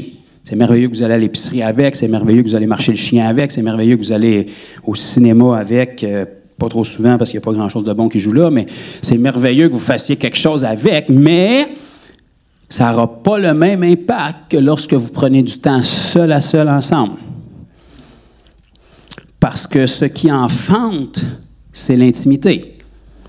Généralement, je ne connais pas votre style de vie, mais s'il se passe la même affaire à l'épicerie qui se passe dans votre chambre, il faut peut-être revisiter quelques versets, mais généralement, c'est dans l'intimité entre un mari et sa femme que ça va enfanter quelque chose. Tout le monde au-dessus de 13 ans, là, juste pour être sûr que... Bon. Fait que dans l'intimité, on va enfanter quelque chose. Même si tu es avec ta femme puis ton mari à la journée, puis que vous vous voyez, puis c'est merveilleux, c'est bien. Mais c'est pas le même temps, c'est pas la même qualité de temps, puis ça produit pas la même chose que lorsque vraiment vous vous consacrez puis que vous enlevez toutes les autres formes de distraction pour vous donner seulement l'un à l'autre pour passer du temps de qualité avec l'autre. Dans ces moments-là, c'est pas ce que vous faites qui a de l'importance. C'est simplement le fait que vous êtes toutes seules ensemble et vous prenez du temps de qualité ensemble. C'est la même chose avec le Seigneur. Quand il vient habiter en nous, il ne vient pas en garde partagée, en stand-by pour voir si vous le méritez. Si vous lui dites oui puis vous êtes sincère, il emménage en vous puis il est là pour demeurer si vous ne le reniez pas. Il est avec vous tous les jours jusqu'à la fin du monde. Il est avec vous dans votre char, il est avec vous au travail, il est avec vous sur le bol de toilette. Il est toujours avec vous. Il est même avec vous dans la douche puis il ne se cache pas les yeux. Mais, bien que vous pouvez passer des temps avec lui à chaque heure de votre jour, puis qu'il peut vous toucher, vous parler, puis vous révéler des choses, il y a quelque chose de différent quand vous prenez la décision volontairement de faire taire toutes les autres voies, puis lui donner du temps de qualité à lui et lui seul. Parce que vous voyez un temps où c'est difficile de vous enfermer dans votre chambre, mais lui, ce qu'il voit sur le radar, c'est de la foi. Parce que vous pourriez faire n'importe quoi d'autre de votre journée. Tellement importante. On est tellement occupés. Hein? C'est important qu'on aille voir ce que Facebook dit de nous, ou ce que quelqu'un d'autre va dire. C'est important qu'on sache la météo demain. Hein? Parce qu'une fois sur deux, elle n'est pas bonne de toute façon. Fait que c'est important qu'on se renseigne, c'est important qu'on sache. C'est important qu'on voit les manchettes du Journal de Montréal pour pouvoir dire ça va vraiment mal dans le monde. On est occupés quand même. Il ne faut pas manquer la nouvelle recette de Ricardo non plus. Fait que, je comprends qu'on est occupé, mais si on arrive à tasser ça un petit peu comme si Dieu était vraiment plus important que tout ça. Mettons, là. Puis qu'on arrive à y faire ce temps-là. Il le voit, puis il l'honore. Parce qu'on lui démontre qu'on sait que tout le reste est superficiel puis temporaire, mais c'est véritablement de lui qu'on a besoin. La Bible nous dit dans Matthieu 6, que vous connaissez probablement tous très bien, Matthieu 6, c'est ce fameux passage où est-ce que Jésus parle du lieu secret. Et il va dire dans Matthieu 6, versets 6 et 7, « Mais quand tu pries, c'est pas écrit si tu pries, quand tu pries, Dieu prend pour acquis que tu vas prier. Prier sans cesse. Quand tu pries, entre dans ta chambre, ferme ta porte et prie ton Père qui est là, dans le lieu secret. » Il est déjà là. Tu n'as même pas besoin de faire de simagrée, juste le fait que tu prennes la décision de mettre ton horaire à off pour te rendre à ta chambre, de rentrer, puis de refermer la porte pour être avec lui, quand dans ta réalité, tu es tout seul avec ton lit puis tes murs maganés, là, mais dans le spirituel, il est là. Fait que soit que tu es vraiment fêlé et tu as grandement besoin de médication, ou soit que tu crois véritablement que quand tu rentres dans ta chambre, il t'attend. Puis il se réjouit, puis il a hâte. Parce que c'est la première fois de la journée que tu vas te fermer la trappe. Puis il va être capable de parler. Puis il va être capable de te dire ce qu'il veut, plutôt que de te dire ce que tu voudrais qu'il te dise. Fait que tu rentres dans ta chambre, tu réalises qu'il est là, puis tu peux même jouer le jeu avec lui. Je m'excuse, je voulais être là avant, mais je suis content d'être là. Je te dérange pas plus, vas-y. Ça, c'est spirituel. Ça attire pas beaucoup de monde à l'église, puis ça amène pas beaucoup de views, mais ça, c'est spirituel. Nous autres, on pense que le summum de l'expérience spirituelle, c'est quand Annie touche la bonne note ici, qu'on est à terre, qu'on pleure, puis qu'on tremble comme ça. C'est merveilleux, mais ça, c'est charnel. C'est tes émotions charnelles qui sont touchées par la présence de Dieu. Je vais te dire ce que c'est d'être spirituel. Tu rentres dans une pièce, dans ton sous-sol, où est-ce que tu vas jamais un lundi soir, quand tu commences ta semaine, puis que la saison d'occupation double n'est même pas commencée, puis qu'il n'y a rien qui va bien, puis on est l'automne, puis les feuilles tombent, puis 3/4 de la population est découragée, puis tu te demandes quand est-ce qu'il va y avoir le prochain virus qui va émaner avec un nom d'animal bizarre qui vient d'un autre pays, puis tu te places sur tes genoux, où est-ce qu'il n'y a même pas de louange qui joue, il n'y a même pas de Bible qui joue en arrière-plan, tu regardes ton mur, ça ne te tente pas, tu es fatigué, tu es découragé de la semaine qui est devant toi, puis tu fais rien. Ça, c'est spirituel. Pourquoi? Parce que la Bible nous dit qu'il faut que ceux qui s'approchent de Dieu croient qu'il existe et qu'il est le rémunérateur de ceux qui l'invoquent. Hébreux chapitre 11, verset 6. Or, sans la foi, il est impossible de lui être agréable. Si tu t'enfermes, je peux le dire de rappeler, je suis occupé. Si tu t'enfermes dans une pièce et puis que tu regardes le mur, c'est soit que tu es fou ou soit que tu crois vraiment que Dieu est là. Que tu le sentes, que tu le sentes pas, que tu l'entendes, que tu ne l'entendes pas. C'est pas ça qui est la question. Si tu es là et tu te consacres de ton précieux temps dans ta journée en pensant que si tu t'enfermes dans une pièce, si la Bible dit que tu rentres dans une pièce, que tu fermes ta porte et qu'il est là avec toi, qui est prêt à te parler, à te toucher, à te rémunérer parce qu'il est le rémunérateur de ceux qui l'invoquent, que tu sentes quelque chose, que tu entendes quelque chose ou que tu n'entendes absolument rien ou que ta tête parte de tous les côtés, tu es là par la foi. Tu sais qu'il n'y a rien ni personne qui peut te façonner à l'image de Christ autre que lui. Tu lui donnes ce temps-là de qualité, pas juste une fois, jour, après jour, après jour, après jour, après semaine, après mois, après année. Puis tu vas te rendre compte qu'il y a quelque chose qui s'est passé, même si tu ne t'en es pas rendu compte sur le coup. Parce que tu ne peux pas rentrer dans la présence de Dieu encore et encore pour ressortir comme tu es rentré. Puis tu vas réaliser, quand tu rentres dans ces moments d'intimité-là, à quel point tu es charnel. Moi, je le suis, en tout cas. Peut-être pas vous autres, mais on a tout l'air spirituel à l'Église. Mais quand tu rentres dans ta chambre et tu fermes ta trappe, je te mets au défi de penser à rien pendant 2 minutes puis de laisser le Seigneur te toucher. Puis après 2 minutes, quand tu n'as pas de frisson, ben là, tu vas changer de bord. Peut-être que je ne suis pas dans le bon point cardinal. Puis là, tu vas rajouter un « Amen »,« Alléluia »,« T'es bon Seigneur »,« Gloire à Dieu ». Un petit verset ou quelque chose, tu sais, dans l'espoir que... Non. Fais rien. Sens rien. Entends rien. Il est à l'œuvre. Pas parce que tu le sens, parce qu'il doit être fidèle à sa parole. Quand Moïse a passé 40 jours sur le mont Sinaï, là, il ne réalisait pas ce qui était vraiment en train de se passer, là. Il y avait juste des tablettes où est-ce que Dieu y écrivait des commandements dessus, puis il était là 40 jours sans manger, puis il n'a même pas réalisé qu'il avait faim. Puis il est redescendu de là. Pour lui, c'était une rencontre merveilleuse. Mais quand il est redescendu de là, tout le monde, sauf lui, s'est rendu compte qu'il s'était passé de quoi, là? Moïse, il va falloir qu'on te mette des rideaux d'en face, là, parce qu'il y a quelque chose qui brille différemment, là. Jusqu'à temps qu'il redescende de la montagne, il était dans la parfaite gloire de Dieu. Il n'y avait pas de l'air brillant parce que la gloire est tellement merveilleuse. Mais quand tu retombes avec du monde qui ne l'ont pas été dans cette gloire-là, tout le monde remarque qu'il y a quelque chose qui a changé avec toi. Puis il a fallu qu'il y dise parce que lui, il ne s'en rendait pas compte. Tu es monté sur le 110, mais là, c'est clairement du 220 ou plus. Là. Il y a quelque chose qui cloche. Qu'est-ce qui s'est passé sur cette montagne-là, Moïse? Toi, quand tu es dans ta chambre, dans la présence de Dieu, tu es dans la présence de Dieu, mais parce qu'on t'a tellement enseigné que la gloire de Dieu, il faut que ça soit un nuage de fumée ou quelque chose comme ça. Il faut que tu ressentes un frisson, il faut que les murs craquent, il faut que la terre tremble, puis gloire à Dieu, si ça arrive, Dieu est capable de le faire. Mais Dieu est aussi présent même quand tu n'entends rien et que tu ressens rien. Et quand tu es dans cette présence-là, où est-ce que tu as l'impression d'être charnel, puis tu penses à ta liste d'épicerie, puis tu penses à qu'est-ce que tu as oublié, puis tu penses que le gazon est dû, puis tu penses que tu as oublié de vider la vaisselle, puis tu reviens, « Ah, je m'excuse, Seigneur. » Bien, il y a quelque chose qui est en train de se passer.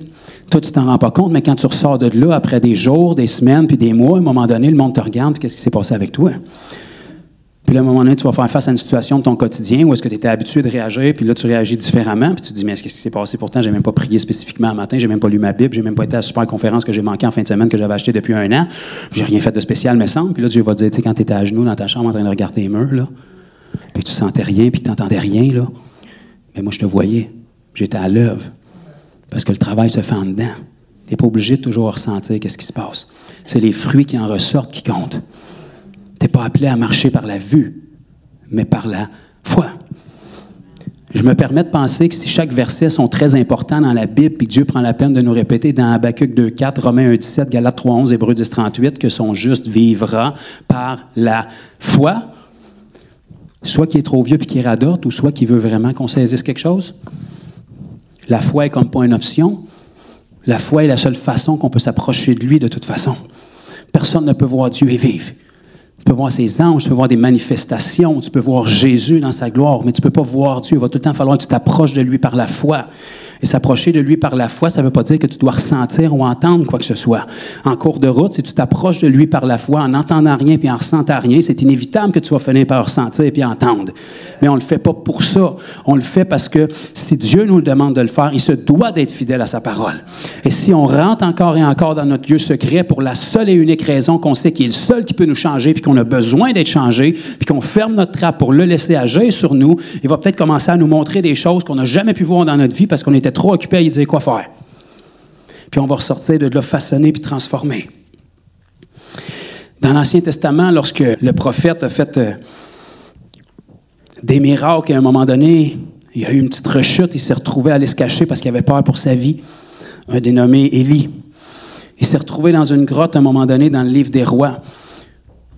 Puis Dieu est allé lui parler. Et vous savez, il y a un paquet de manifestations surnaturelles qui s'est produit. Il y a eu du tonnerre, il y a eu de l'éclair, mais ça nous dit à chaque fois, Dieu n'était pas là-dedans.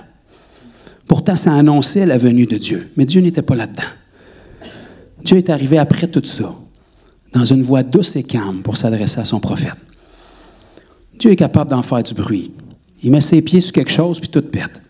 Les montagnes s'effondrent, les montagnes partent en feu. Quand il a mis ses pieds sur le mont Sinaï, la montagne est en feu. Il est obligé de se faire son propre plancher en saphir au ciel parce qu'il n'y a aucune autre matière qui peut soutenir sa présence quand il met son pied quelque part. Dieu est capable d'en faire du bruit. Puis quand il arrive, ça dégage quelque chose. Mais on a un Dieu qui est intime. C'est après toutes ces choses-là qu'il annonçait sa venue, que là, il est venu puis il a parlé au prophète, dans une voix douce, calme. C'est comme ça que Dieu nous parle aussi. Dieu est très affermi dans son identité, il a une bonne confiance en lui, ça va très bien de ce côté-là. Il n'y a pas besoin de crier et de taper du pied pour faire valoir son point. Il parle dans ton esprit. Il n'y a pas aucun de tes problèmes qui le stresse, qui l'énerve. Il n'est pas déçu de toi au point qu'il change son idée sur toi. Il va tout le temps dire la même affaire. Même si tu es en retard prophétique de 10 ans sur ta vie, il va dire encore la même affaire. C'est dans une voix douce, calme, qui nous parle à l'intérieur de nous.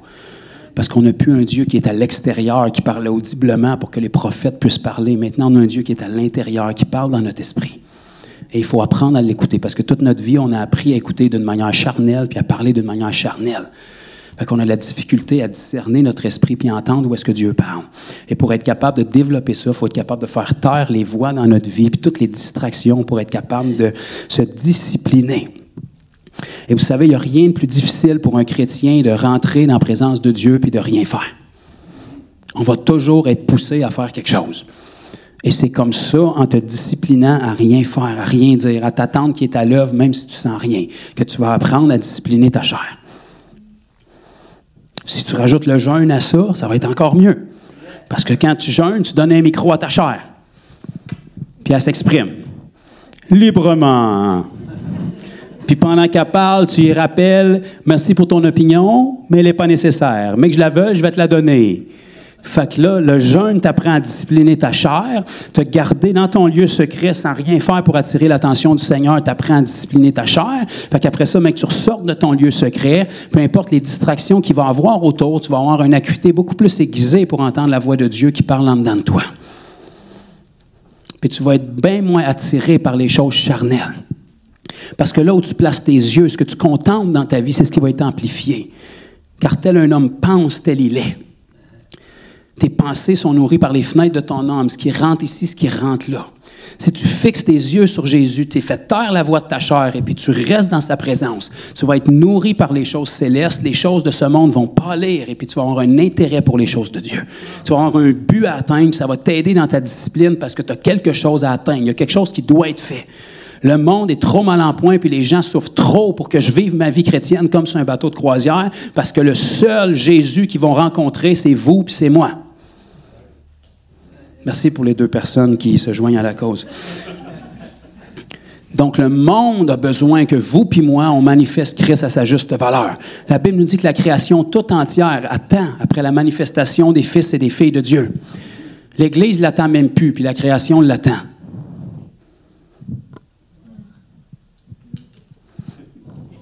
Ils ne savent pas ce qu'ils cherchent, mais ils savent qu'ils ont un vide. Ils cherchent partout, puis malheureusement, parce que l'Église n'est pas là pour leur donner des réponses, bien, ils se ramassent dans un paquet d'autres trucs qui n'ont ni queue ni tête. Si vous saviez ce que je vois dans des événements ésotériques, bien, je ne peux pas les blâmer. Parce qu'ils ont cogné à la porte des chrétiens, puis on leur dit « Dieu t'aime, puis il veut te guérir. » Quand? Ben, je ne sais pas. Bonne journée. Ce qui compte, c'est que tu te repentes, sinon tu t'en vas en enfer. Ben, ça se peut qu'il y ait le cogné à d'autres portes. Si quelqu'un leur présente une autre avenue qui peut les aider dans l'immédiat, quand même que tu dis Jésus t'aime à quelqu'un qui souffre, ben il souffre encore. Si Jésus m'aime et il a donné sa vie pour moi, il doit être capable de faire quelque chose pour moi. Fait qu'il faudrait que nos bottines suivent nos babines puis qu'on soit capable de vivre à la hauteur du message qu'on annonce. Puis pour ça, on a véritablement besoin que Jésus prenne pleinement sa place en nous. On a besoin que la chair soit écrasée, que nous, on décroisse puis que lui puisse croître. Fait qu'il faut qu'on se nourrisse quotidiennement, il faut qu'on passe du temps de repos spirituellement chaque jour. Peu importe où c'est que vous le mettez dans votre journée, peu importe où, que ce soit dans ton garde-robe, dans ta valise de char, enferme-toi quelque part où est-ce que tu es tout seul avec Dieu, et puis attends-toi qu'il est là. Puis laisse-le faire son œuvre sur toi. Vous allez voir, c'est difficile. Vous allez voir, après 1 minute, vous allez avoir le goût de sortir, vous ne savez plus quoi faire. Puis je le sais comment que c'est, je suis humain comme vous. On a de la difficulté à croire que si on ne fait rien, Dieu nous voit et est à l'œuvre. Il faut qu'on attire son attention. Mais essayez de rien faire pour attirer son attention. Tout à coup que, mettons là, ces pensées pour vous seraient plus nombreuses que les grains de sable sur le bord de la mer. Tout à coup que, s'il dit dans la Bible, mettons, ça serait vrai. Je ne sais pas si tu as déjà fait l'inventaire de ça, les grains de sable sur le bord de la mer, mais ça y va par là. D'après moi, s'il y aurait juste la moitié de ces pensées-là, pour toi, tu sors pas mal sur le radar. Là. D'après moi, tu n'as pas grand simagré à faire pour attirer son attention. Mais parce qu'on approche Dieu dans la chair, on pense qu'il faut qu'on fasse valoir notre point. Il faut qu'on mérite sa présence. Il faut qu'on mérite d'attirer son attention. C'est son bon plaisir de nous donner le royaume, mais c'est à son avantage à lui de nous transformer, parce que c'est nous qui le représente. Il a tout à gagner de venir nous toucher puis de nous transformer quand on y donne du temps. Alors, le poids puis le challenge est sur lui. Seigneur, tu sais comment je suis mieux que moi, puis moi, je le sais que c'est pas fort, fait que toi, tu dois le savoir encore plus. C'est le temps de me changer, là, parce que je m'en vais parler de toi cette semaine. Fait que si tu veux que je dise la bonne affaire, fais-les là!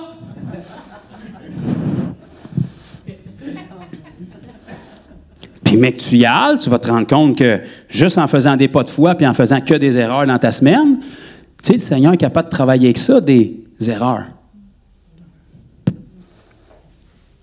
Il a créé un univers avec un atome, là. Il n'y a pas de problème avec ça, là. Donne-y quelque chose avec lequel travailler, puis lui, il va faire un chef-d'œuvre avec. Par contre, si tu es tellement parfait que tu lui donnes plus rien, parce que la seule façon de l'être, c'est de rien faire, bien, il ne peut rien faire avec rien. Si tu vas obéir à la parole puis que tu lui donnes quelque chose, Dieu peut prendre ce que tu lui donnes puis il va faire quelque chose avec.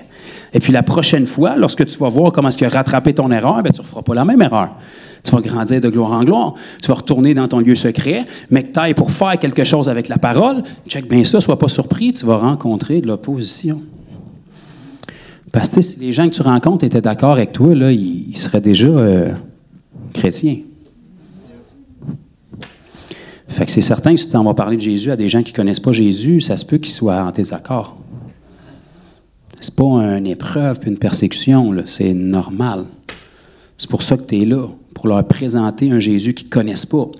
Fait que quand tu vas frapper un mur puis de l'opposition, puis que tu vas sentir que tu n'as pas les réponses, ça va te pousser à retourner te nourrir puis à retourner dans ton lieu secret jusqu'à temps que tu sois façonné pour les avoir, les réponses. Parce que tu as un but à atteindre, tu es capable de te discipliner.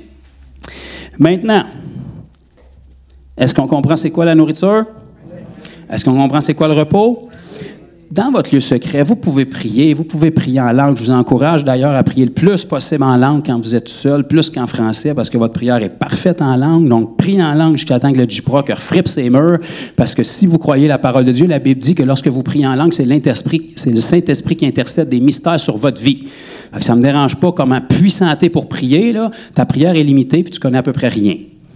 Si tu laisses l'Esprit qui a déjà écrit toute ta vie dans son livre, selon ce que Psaume 139 et le verset 16 nous dit, puis que cet esprit-là qui connaît déjà les choses qui est écrites sur ta vie, prie à travers toi, s'il y en a un qui est exaucé dans ses prières, c'est Dieu. Fait que si tu le laisses prier sur ta vie, mon ami, tu vas avoir une méchante accélération sur tes journées qui sont devant toi. Au lieu de frapper un mur avec ton nom dessus demain, tu vas frapper quelque chose qui a été aplani, un sentier qui est ouvert déjà, parce que tu as laissé le Seigneur prier à travers toi. Puis quand l'Esprit prie, Dieu a tout créé par la parole. Donc quand sa parole se retrouve dans ta bouche puis que tu parles en langue, tu es en train de façonner ton lendemain.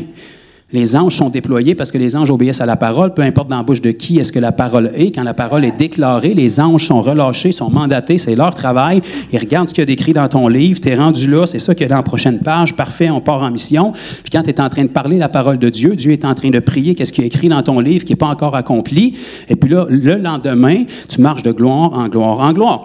Fait que toi, tu te demandes qu'est-ce qui se passe. Ça fait des années que j'ai des questionnements puis que je suis tiraillé, puis tout d'un coup, je me réveille un matin, puis plutôt d'aller regarder dehors, je m'en vais sur mon Facebook, puis la réponse pop d'un ami que je ne savais même pas que j'avais comme ami.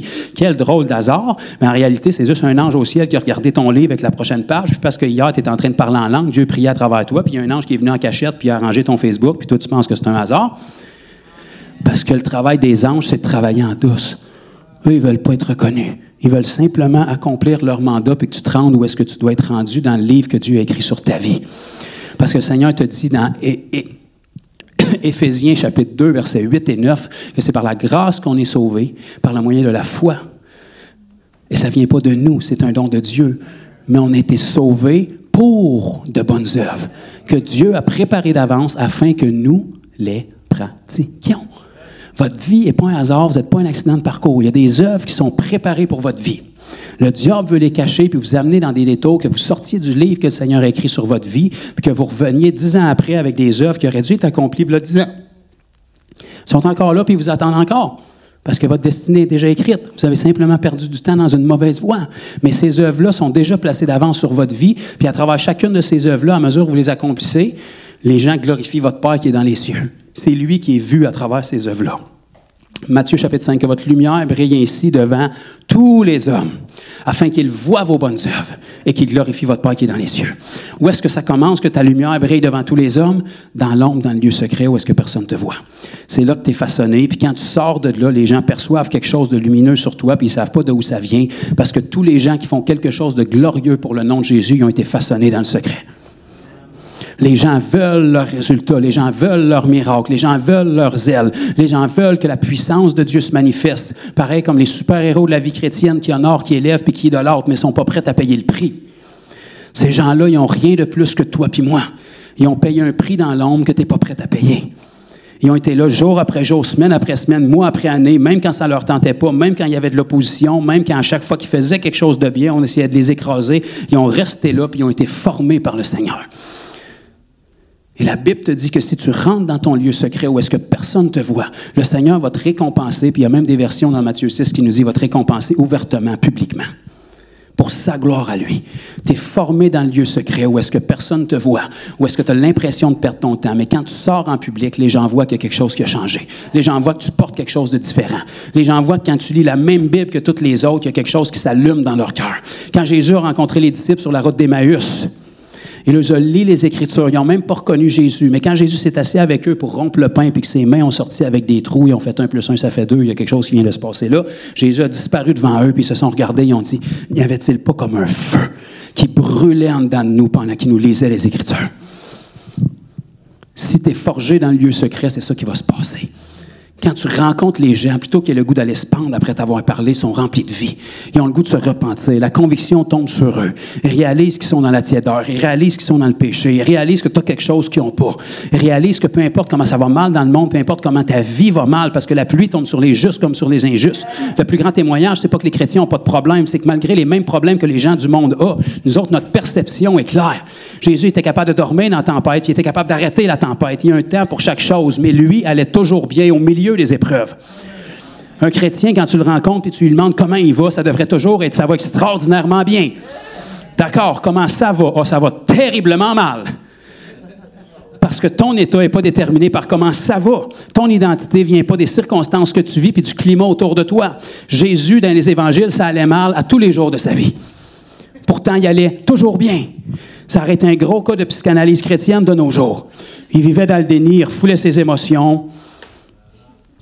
Ou pas, dans le fond. Peut-être quelqu'un fait fausse route en chemin, puis je pense que ce n'est pas le Seigneur. On n'est pas le résultat de ce qu'on vit. On n'est pas le résultat de nos circonstances.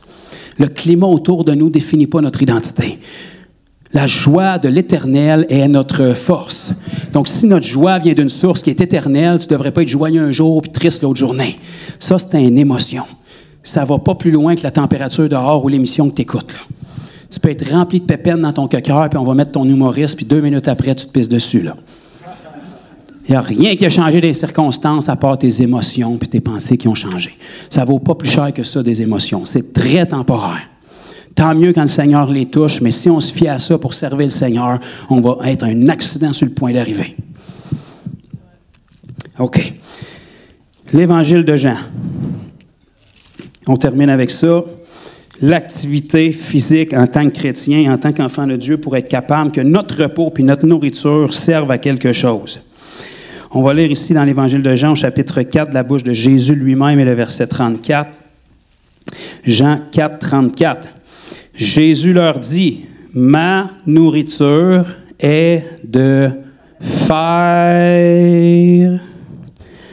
comme dans l'expression faire, comme le verbe faire, la volonté de celui qui m'a envoyé est d'accomplir son œuvre. » Donc, voyez-vous, Jésus, sa nourriture, c'était pas d'analyser, de critiquer, d'étudier, de discuter, c'était de faire. C'est pas mal d'analyser, c'est pas mal de méditer, mais c'est pas ça qui est la nourriture. Sa nourriture, à lui, c'était de faire la volonté de son Père. À un moment donné, il est obligé de prendre ses disciples à part pour qu'il y ait un break parce qu'il n'avait même pas le temps de manger.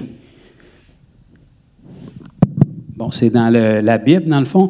Et les disciples étaient tellement chargés avec l'œuvre du Seigneur, il y avait tellement de besoins, les gens accouraient tellement vers eux que les disciples n'avaient pas le temps de manger parce que l'œuvre du Seigneur était tellement pressante puis prédominante.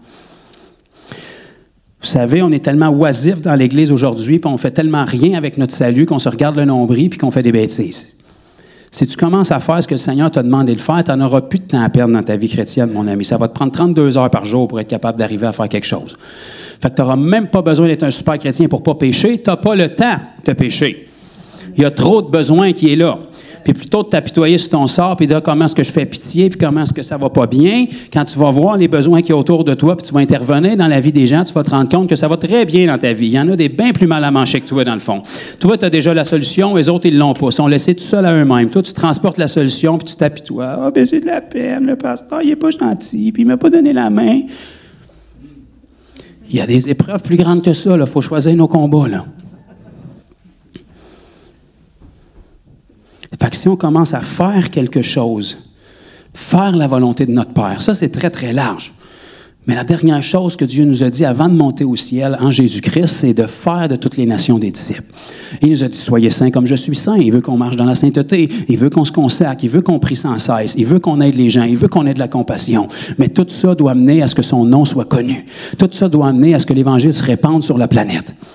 Si on fait ce qu'il nous a demandé de faire et qu'on met à l'œuvre notre salut, eh bien là, il va y avoir une roue qui s'enclenche où est-ce qu'on va avoir besoin de se nourrir, on va avoir besoin de rentrer dans l'intimité pour se reposer, puis on va être excité d'aller faire quelque chose. Puis mais qu'on voit les fruits que ça porte, on va être excité de retourner se nourrir, puis on va être excité de retourner se reposer, parce qu'on sait qu'on va frapper encore plus fort quand on va retourner, parce qu'on a un but, on est dans une mission.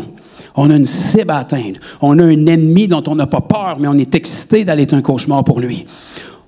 Il nous a assez malmenés dans notre vie. Il vous a assez magané. Il vous a assez volé. Quand est-ce que vous allez mettre votre pied à terre et dire, tu m'as assez volé d'années ou est-ce que je pouvais rien faire contre toi?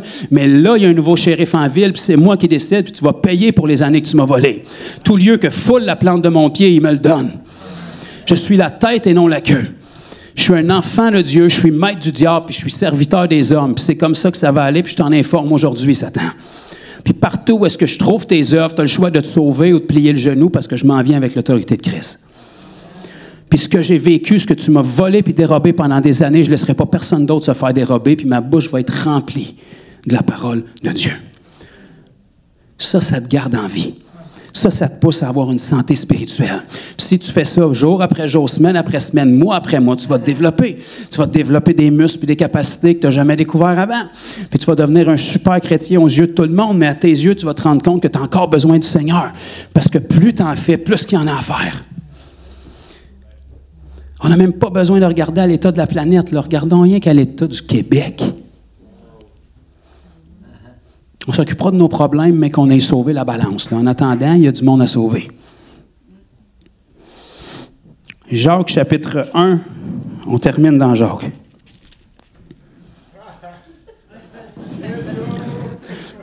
J'attendais de voir si quelqu'un crierait « Amen ».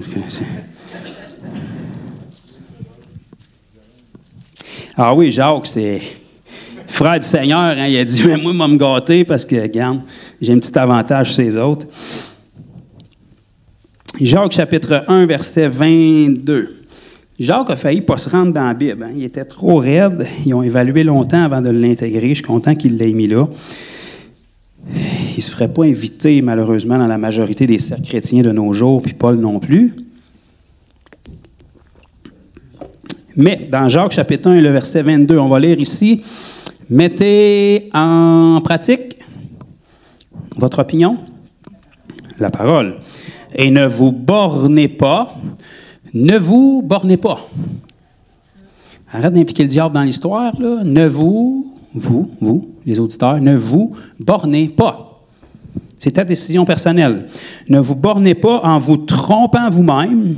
Même pas le diable qui te séduit, là. Il n'est même pas impliqué dans le processus, là.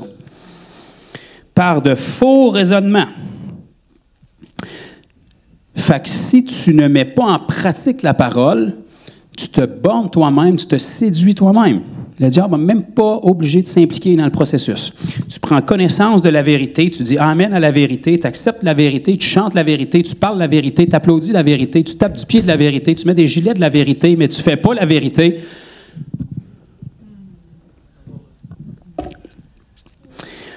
Tu te trompes toi-même. Et de toute évidence, c'est ce que tu reflètes, donc tu trompes tous les autres autour, et puis tu ne donnes pas un reflet juste de qu'est-ce que Jésus devrait ressembler. Donc, mettez en pratique la parole et ne vous bornez pas à l'écouter en vous trompant vous-même. Si la parole dit que c'est péché, tu n'as pas besoin de chercher dans le grec, dans l'hébreu puis dans le latin pour justifier que ça ne l'est pas. Tu peux même lâcher tes réseaux sociaux puis le téléphone pour faire le tour de tes amis charnels jusqu'à en trouver un qui croit comme toi pour que maintenant vous ayez une révélation commune pour justifier votre péché. C'est péché, ça reste péché. C'était péché, c'est péché, ça va être encore péché. Petit péché, gros péché, moyen péché, c'est péché. Ça brise le cœur de Dieu. Si tu crains Dieu, il n'y a pas quelqu'un qui devra avoir besoin de te le dire. Si la Bible le dit, c'est suffisant. On va le faire juste quand on ne me voit pas. C'est péché, Dieu te voit. C'est péché, repens-toi, tourne-toi vers lui. Si tu as une crainte de Dieu, tu confesses Dieu, t'aimes Dieu, mets en pratique la parole. Il est trop tard, tu as vu que c'était péché. Tu t'es fait pogner au jeu. Jusque-là, tu n'étais pas responsable, mais là, tu le sais. Alléluia. Mettez en pratique la parole et ne vous bornez pas à l'écouter. Allez, faites de toutes les nations des disciples. Oui, mais quand, où, comment, à partir de combien d'années d'école biblique, combien de formations, je ne suis pas assez formé. Je sais que tu n'es pas assez formé. Quand est-ce que tu vas l'être? Je ne peux pas guérir les malades, je n'ai jamais guéri les malades. Parfait. Fait que, quand est-ce que tu vas l'avoir fait assez pour pouvoir le faire? Parce qu'il y a pas mal une première fois à toutes là, dans la vie. Ah, moi, je ne touche pas à des livrances, je ne connais pas ça, je n'ai jamais fait. OK. Fait que c'est quand que tu vas l'avoir assez fait pour pouvoir le faire? D'après moi, ça va prendre une première fois. Puis après, ça risque d'être une deuxième, puis une troisième, puis une quatrième. Puis à un moment donné, ben, tu vas le savoir plus que les 3 dernières fois, mais moins que les 100 autres fois. Ça va commencer quelque part dans le fond. Fait que si tu te bornes à t'ostiner avec la parole, ça fait 2000 ans qu'il t'a envoyé, puis il t'a envoyé sachant très bien que tu n'étais même pas au monde, que tu n'étais même pas sauvé encore. Puis quand il t'a sauvé, il avait déjà mis dans l'équation toutes les excuses puis les incompétences que tu lui donnes pour ne pas aller faire ce que la parole te dit. Puis sois rassuré, Moïse est passé avant toi, puis il a déjà toutes donné tes excuses, puis ça a comme pas passé. Fait que soit qu'il va te susciter un frère ou une sœur qui s'appelle Aaron qui va parler à ta place, ou soit qu'il va te parler à travers un âne ou qui va faire parler les roches, mais fais juste faire ce qu'il dit parce que tu ne gagneras pas avec lui, là.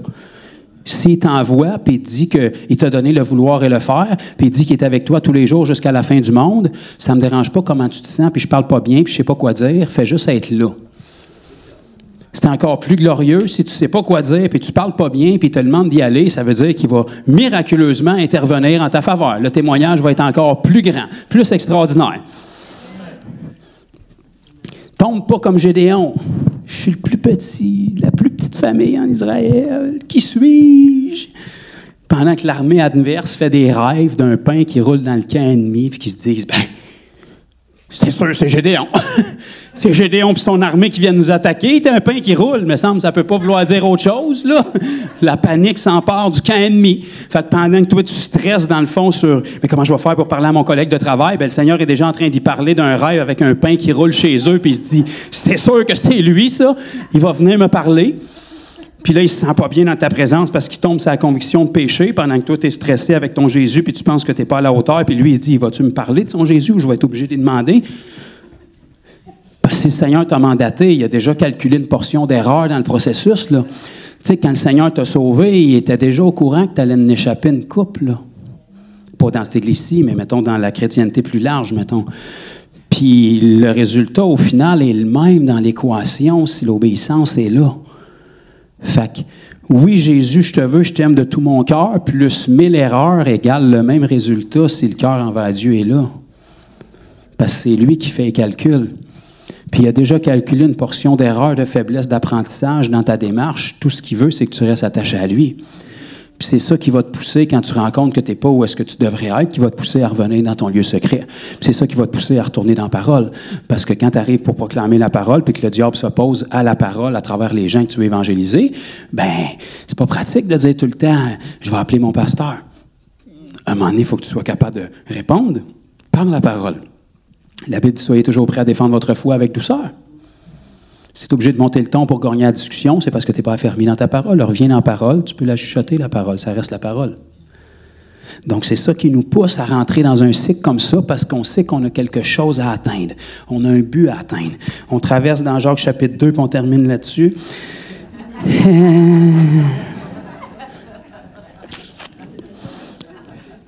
J'applique la parole, là.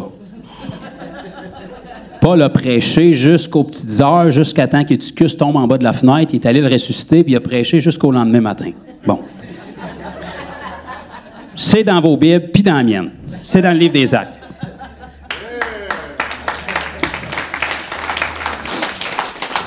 Alléluia. Je n'ai pas pris de chance, j'ai barré les fenêtres un matin, fait que vous êtes safe. Jacques chapitre 2 et le verset 14. « Mais frère, que sert-il à quelqu'un de dire qu'il a la foi s'il n'a pas les œuvres? »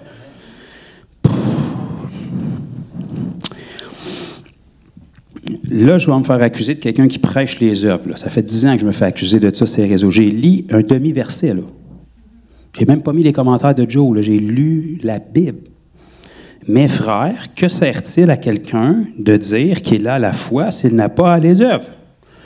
La foi peut-elle le sauver? » Si un frère ou une sœur sont nus et manquent de nourriture de chaque jour, et que l'un d'entre vous leur dise « Allez en paix, chauffez-vous et rassasiez-vous », et que vous ne leur donniez pas ce qui est nécessaire au corps, à quoi cela sert-il? Il en est ainsi de la foi, si elle n'a pas les œuvres, elle est morte en elle-même. Donc, on ne commence pas avec les œuvres, on commence avec la foi. Mais le Seigneur est tellement bon que pour être sûr que tu ne sois pas séduit à penser que tu as la foi alors que ça fait longtemps qu'il n'y a plus de foi qui est là, le baromètre qu'il te donne pour valider ta foi, c'est qu'elle produit des œuvres. Si ta foi ne produit pas d'œuvres, tu es tout seul à penser que tu as de la foi. Ni les gens, ni le ciel ne voient de la foi là. Mais quelqu'un dira, toi, tu as la foi et moi, j'ai les œuvres. Ça, c'est comme dans l'évangélisation. Toi, tu as ce ministère-là, moi, j'intercède. Hein? Quand il y a une journée d'évangélisation, tout le monde a l'onction d'intercession tout d'un coup. Ça a tombé sur eux autres le matin. Ah, je sens que je vais prier pour toi. Je vais combattre en arrière-plan. Ce matin-là, tu passes ta semaine sur Netflix sans prier, mais le matin de l'évangélisation, là, tu as l'onction de prier d'un coup. Tu es vraiment loin, là. Toi, tu as la foi et moi, j'ai les œuvres. Montre-moi ta foi sans les œuvres et moi, je te montrerai ma foi par mes œuvres. Ça, c'est une réponse logique que Jacques essayait de leur dire. Montre-moi ta foi sans les œuvres, bien, tu n'as rien à montrer. Ça ne se montre pas de la foi sans les œuvres. Quand même que tu te trancherais le cœur en deux pour l'ouvrir, là, on va prier pour toi et on ne verra rien de plus que ça, là. La foi, c'est une substance invisible. La seule chose qui peut montrer le type de foi que tu as, la forme de foi que tu as, la qualité de foi que tu as, c'est les œuvres que ça produit. Ça commence par la foi, mais la foi inévitablement produit les œuvres. On ne plante pas un fruit ou un légume, on plante la semence, mais si la semence a été plantée, inévitablement, la preuve que c'était la bonne semence, c'est qu'elle va produire les bons fruits. Si tu plantes des oranges, tu récoltes des bananes, il faut te questionner où tu t'es approvisionné. Donc, on qualifie la semence, puis la qualité de la semence par les fruits qu'elle va porter, parce que tant qu'elle ne porte pas de fruits, on n'a aucune idée vraiment de ce qu'on a semé. Tu crois qu'il y a un seul Dieu, tu fais bien. Les démons le croient aussi et ils tremblent. C'est pas ça de la foi, là. Oh, regarde, peu importe la voie qu'on prend, il y a un seul Dieu, peu importe la religion, je pense qu'il faut se respecter tout le monde là-dedans. Bien, je te respecte dans l'erreur, c'est juste que je ne veux pas que tu restes dans l'erreur. Il y a un seul Dieu, c'est bien évident. Le diable aussi croit ça, c'est pas de la foi. Le diable croit que Jésus est mort et ressuscité, il a été témoin de ça, il était aux premières loges, puis tu n'étais même pas là, c'est pas de la foi. Veux-tu savoir, ô homme vain, que la foi sans les œuvres est inutile? Abraham, notre père, ne fut-il pas justifié par les œuvres lorsqu'il offrit son fils Isaac sur l'autel blasphème? Abraham, c'est le père de la foi, c'est pas le père des œuvres. Mais comment est-ce qu'on sait qu'il y a eu la foi? La Bible nous dit dans Hébreux chapitre 11 que, premièrement, quand il y a eu la promesse, il a fait quelque chose. Il a couché avec Sarah. Quand il a eu son enfant, il est parti pour aller l'offrir. Fait que c'est ces œuvres qui ont démontré sa foi. Mais les œuvres, ce ne serait jamais produit s'il n'y avait pas initialement la foi dans le cœur.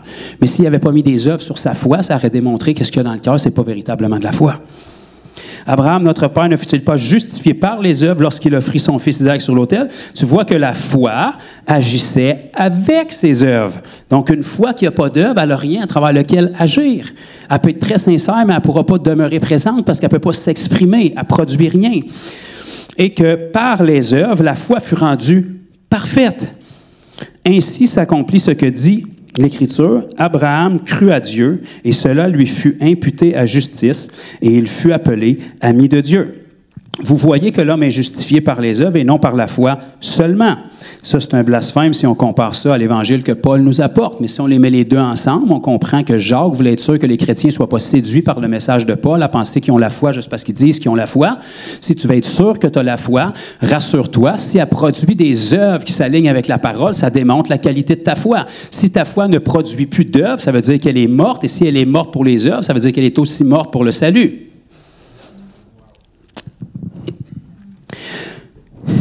Rahab, la prostituée, ne fut-elle pas, verset 25, également justifiée par les œuvres lorsqu'elle reçut les messagers, qu'elle les fit partir par un autre chemin? Comme le corps sans âme est mort, de même la foi sans les œuvres est morte. Donc, notre foi, si elle est véritable, si elle est sincère, elle doit produire des œuvres, et pas les œuvres que nous décidons, les œuvres que le Seigneur a préparées d'avance pour notre vie.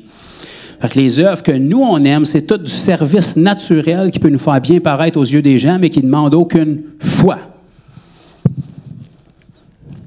Fais un événement pour aller nourrir les sans-abri, ça va se remplir ici, puis on va avoir des églises qui viennent participer, parce que tu n'as pas besoin de 0 foi pour faire ça. Les athées sont capables de faire des œuvres communautaires. Dis aux gens, on va aller guérir puis délivrer les sans-abri puis prêcher l'Évangile. La foule va être pas mal plus petite. Pourquoi? Parce que ça ne me dérange pas comment tu es gentil, tu sens bon puis sympathique, ça ne guérit pas les malades, ça ne chasse pas les démons. Tout ce qui demande de la foi, c'est là où on a de la misère. C'est là où on remplit notre horaire avec d'autres choses chrétiennes. Tu peux remplir ton horaire avec un paquet d'activités chrétiennes puis absolument aucune foi dans ce que tu fais. C'est bien de servir dans l'Église, c'est bien de laver le plancher, c'est bien de faire ça, ça ne se fera pas tout seul. Mais tu n'as pas besoin de foi pour ça. Avec quel motif est-ce que tu le fais? Est-ce que tu es conscient que le plancher que tu es en train de laver, lorsque les gens vont se tenir dessus, ils vont tomber sur la puissance parce que c'est un enfant de Dieu qui est en train de laver le plancher? Est-ce que tu le fais pour avoir un merci après, ou si personne te disait merci, si tu le fais pour Dieu, tu n'as pas besoin que personne te dise merci? Gloire à Dieu s'il te le dit, mais si tu es offensé, puis tu as besoin de consultation, puis que tu tombes à faire une division dans l'Église parce que tu n'as pas été reconnu à ta juste valeur, mais c'est qui la donne, ta valeur? Tu as besoin que quelqu'un te reconnaisse pour l'avoir, ou si elle vient du Seigneur et tu le fais pour lui, par amour pour lui, pour exprimer ta gratitude pour lui? Ça devrait être une bénédiction. Si les gens ne te remercient pas ici, ça veut dire que ta bénédiction et ta récompense au ciel va être encore plus grande. Si tu es reconnu ici, tu perds au ciel. Fait que choisis qu'est-ce que tu veux. Tu devrais fuir les merci. Tu devrais vouloir faire les choses dans l'ombre pour être capable d'avoir ta bénédiction au ciel. Alléluia. Donc, on se doit de mettre en œuvre et d'exercer le salut qu'on a reçu.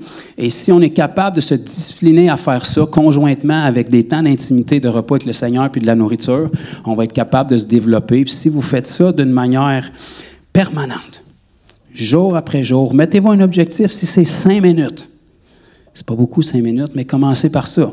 5 minutes par jour d'intimité avec le Seigneur, où est-ce que vous fermez tout? 5 minutes par jour à lire la parole.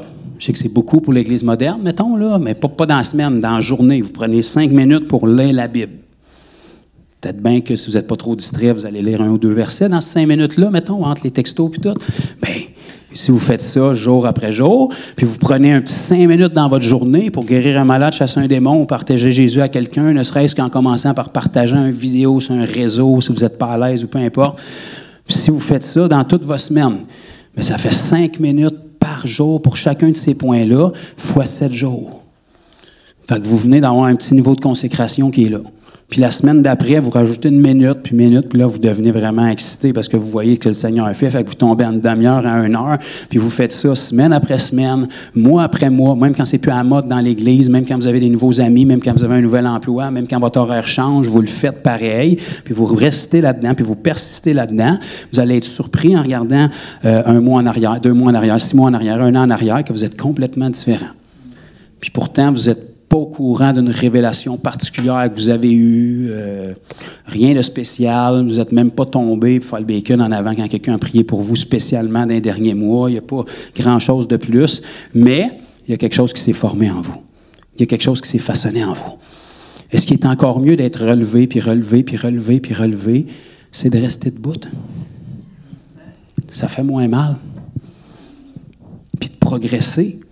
Plutôt de partir en fou, puis de tomber à terre, puis de recommencer à zéro avec la condamnation d'être tombé. Puis quand ça fait 10 fois que tu tombes, la 11e fois que tu te relèves, ça te dit, bien, tu ne feras pas mieux que les 11 dernières fois.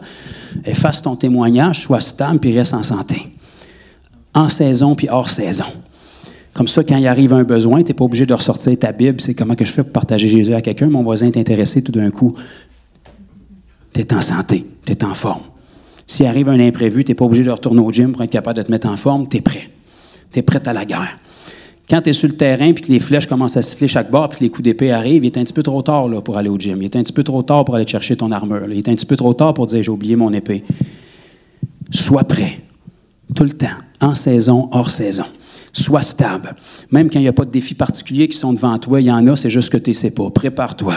Reste dans la présence de Dieu, reste dans la parole. Creuse à toute saison, même quand il n'y a pas un besoin qui est là. Gloire à Dieu, s'il y a un besoin, ça te pousse à te consacrer. Mais même quand il n'y a pas de besoin, fais du zèle pareil. Essaie de trouver la ligne où est-ce que c'est trop spirituel, puis essaie de voir qu'est-ce qu'il y a l'autre bord. Mettons que l'Église te dit, tu sais, jeûner 1 fois par année, c'est quand même bien, mais qu'est-ce qui arrive si je le ferais 1 fois par semaine? Je vais juste aller voir qu'est-ce qu'il y a dans cette ligne-là. Mettons que l'Église aurait eu peur d'y aller. C'est où la ligne que je peux parler trop en langue, mettons? À partir de où est-ce que j'ai oublié mon français parce que je parle tellement en langue, puis qu'est-ce que ça peut faire si je fais ça? Je vais aller jouer dans ces eaux-là, voir qu'est-ce que ça peut faire au royaume des ténèbres.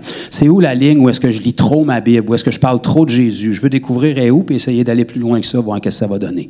Juste pour voir. Des fois que la Bible serait vraie. Des fois que le diable serait en panique parce qu'il voit qu'il y a un chrétien qui se lève, qui commence à croire. Tout à coup, qu'il en resterait encore de ce race-là des croyants qui croient. Mettons qu'on ferait partie de ceux-là, puis qu'on commencerait à faire découvrir au monde que Ce qu'ils ont connu, c'était de la religion, mais qu'il y en a encore des gens qui croient véritablement la parole, puis ils croient tellement qu'ils la vivent. Puis leur vie devient des épîtres vivants. Fait que même si tu ne l'as pas lu, la Bible, je ne te réciterai pas la Bible. Regarde ma vie, tu vas la voir, la Bible. Puis par ma vie, tu vas avoir envie de découvrir la Bible, parce que tout ce que je vis, c'est dans la Bible. Fait que tu ne connais pas la Bible, mais je te présente la Bible. Alléluia? D'accord. Est-ce qu'on comprend comment être en santé spirituelle? On ne peut pas dire qu'on ne comprend pas, mais est-ce qu'on va se discipliner? Ah, ça, c'est une autre question. Se discipliner une journée, 2 journées, 3 journées, une semaine, ça va parce que c'est à la mode puis on est dans une dévotion, mais est-ce qu'on va rester discipliné? Parce qu'on sait qu'on a une redevabilité puis on a un but à atteindre. Si on se met des objectifs, ça va nous motiver, ça va nous discipliner. Vous savez, tenez-vous avec des gens qui ont la même mentalité. Si tu es le meilleur de ton équipe, tu vas rester là parce que tu n'as pas besoin d'aller plus loin. Si tu t'entoures avec des gens qui sont meilleurs que toi, ça va te pousser à aller plus loin. Plus tu es avec des gens de qualité, plus tu es avec des gens qui excellent, ça va élargir tes possibilités de ce que tu arrives à faire parce que tout est impossible jusqu'à temps que quelqu'un l'ait fait. Mais si tu t'entoures avec des gens qui ont déjà dépassé ta limite à toi d'impossibilité, tu vas réaliser que ça va te prendre d'autres limites parce qu'eux l'ont réalisé, fait que toi, tu es capable de le réaliser. Si tu t'entoures avec des gagnants, tu vas être un gagnant. Puis comme le Seigneur, c'est un gagnant, bien, on a tout à gagner de s'entourer avec des gens qui vivent la parole, de s'édifier par les témoignages. Les chrétiens qui ont un problème pour chaque solution, faites du ménage dans votre vie. Rassemblez-vous avec des gens qui croient la parole, qui vivent la parole. Ça va vous aiguiser les uns les autres. OK.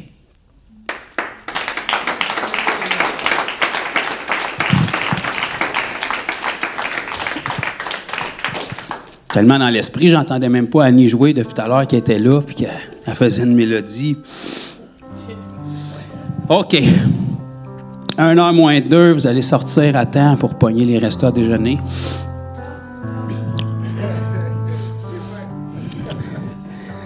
À moins que vous vous nourrissez de la manne cachée. Seigneur, je veux juste prendre un court instant pour te remercier pour ta parole. Tu es un Dieu qui est tellement simple, qui nous simplifie la tâche. Mais on a tellement accès à plus de toi. Seigneur, je te prie qu'aucun de nous, on se contente de ce qu'on a vu, de ce qu'on a vécu, de ce qu'on a entendu jusqu'à présent. Mon cœur, Seigneur, c'est de voir ton Église, dans notre génération, dans notre nation, qui se lève comme un seul homme, qui marche dans la plénitude de ce que tu nous as accompli à la croix. Que tu puisses abattre les barrières de tout ce qui dérobe ton Église, Seigneur Dieu, de tout ce dans quoi nous devrions marcher, toutes les œuvres qu'il y a pour nous, toute la gloire, la puissance que tu as déployée en notre faveur. Seigneur, qu'on ne soit pas des auditeurs oublieux et que vraiment on ait cette conviction qui vienne sur nous, cette crainte de Dieu qui nous pousse à une discipline, qui nous pousse, malgré nos faiblesses, nos manquements, Seigneur, à implémenter ces choses-là dans notre vie pour que ça soit indélogeable, indétrônable.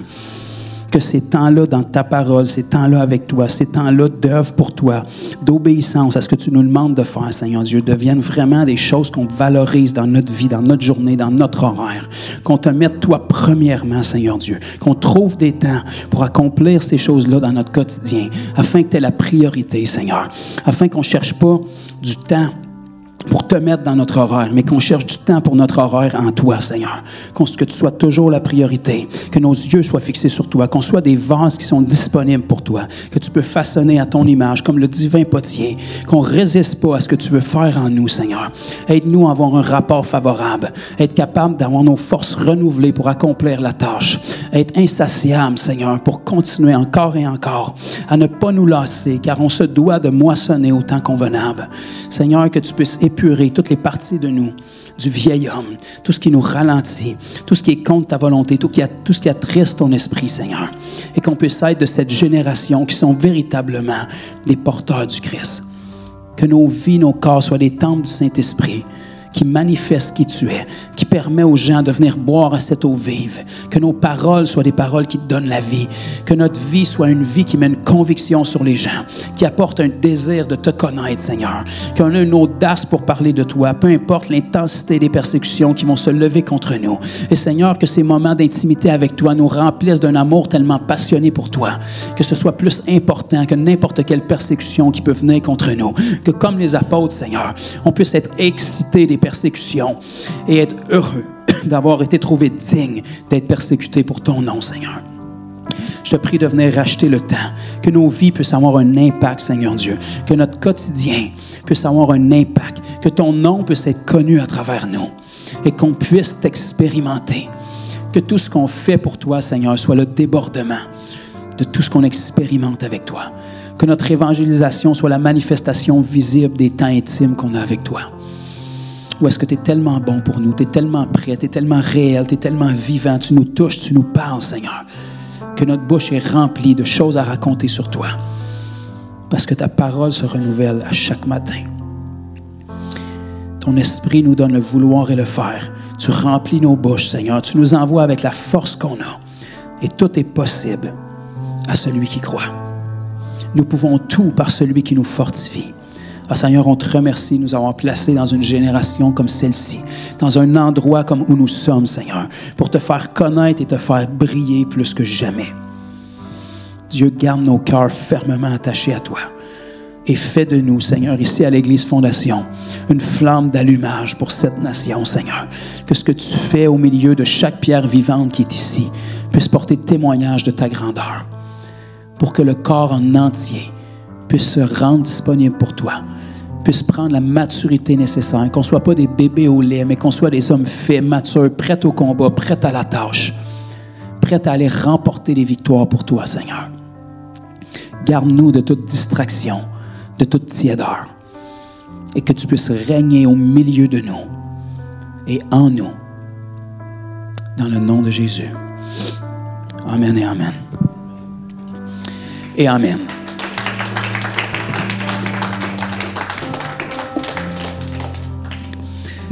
C'était tout pour la parole aujourd'hui. C'était assez, j'imagine.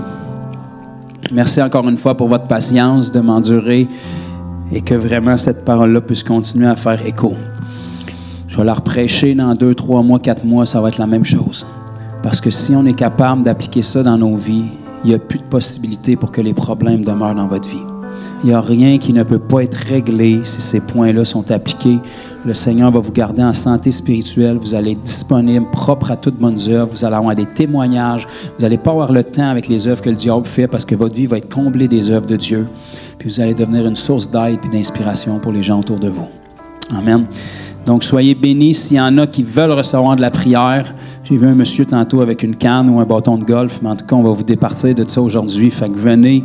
Et puis, ça va nous faire plaisir avec l'équipe de prier pour vous. Autrement que ça, demeurez bénis et détruisez les œuvres du diable abondamment, s'il vous plaît. Bonne journée.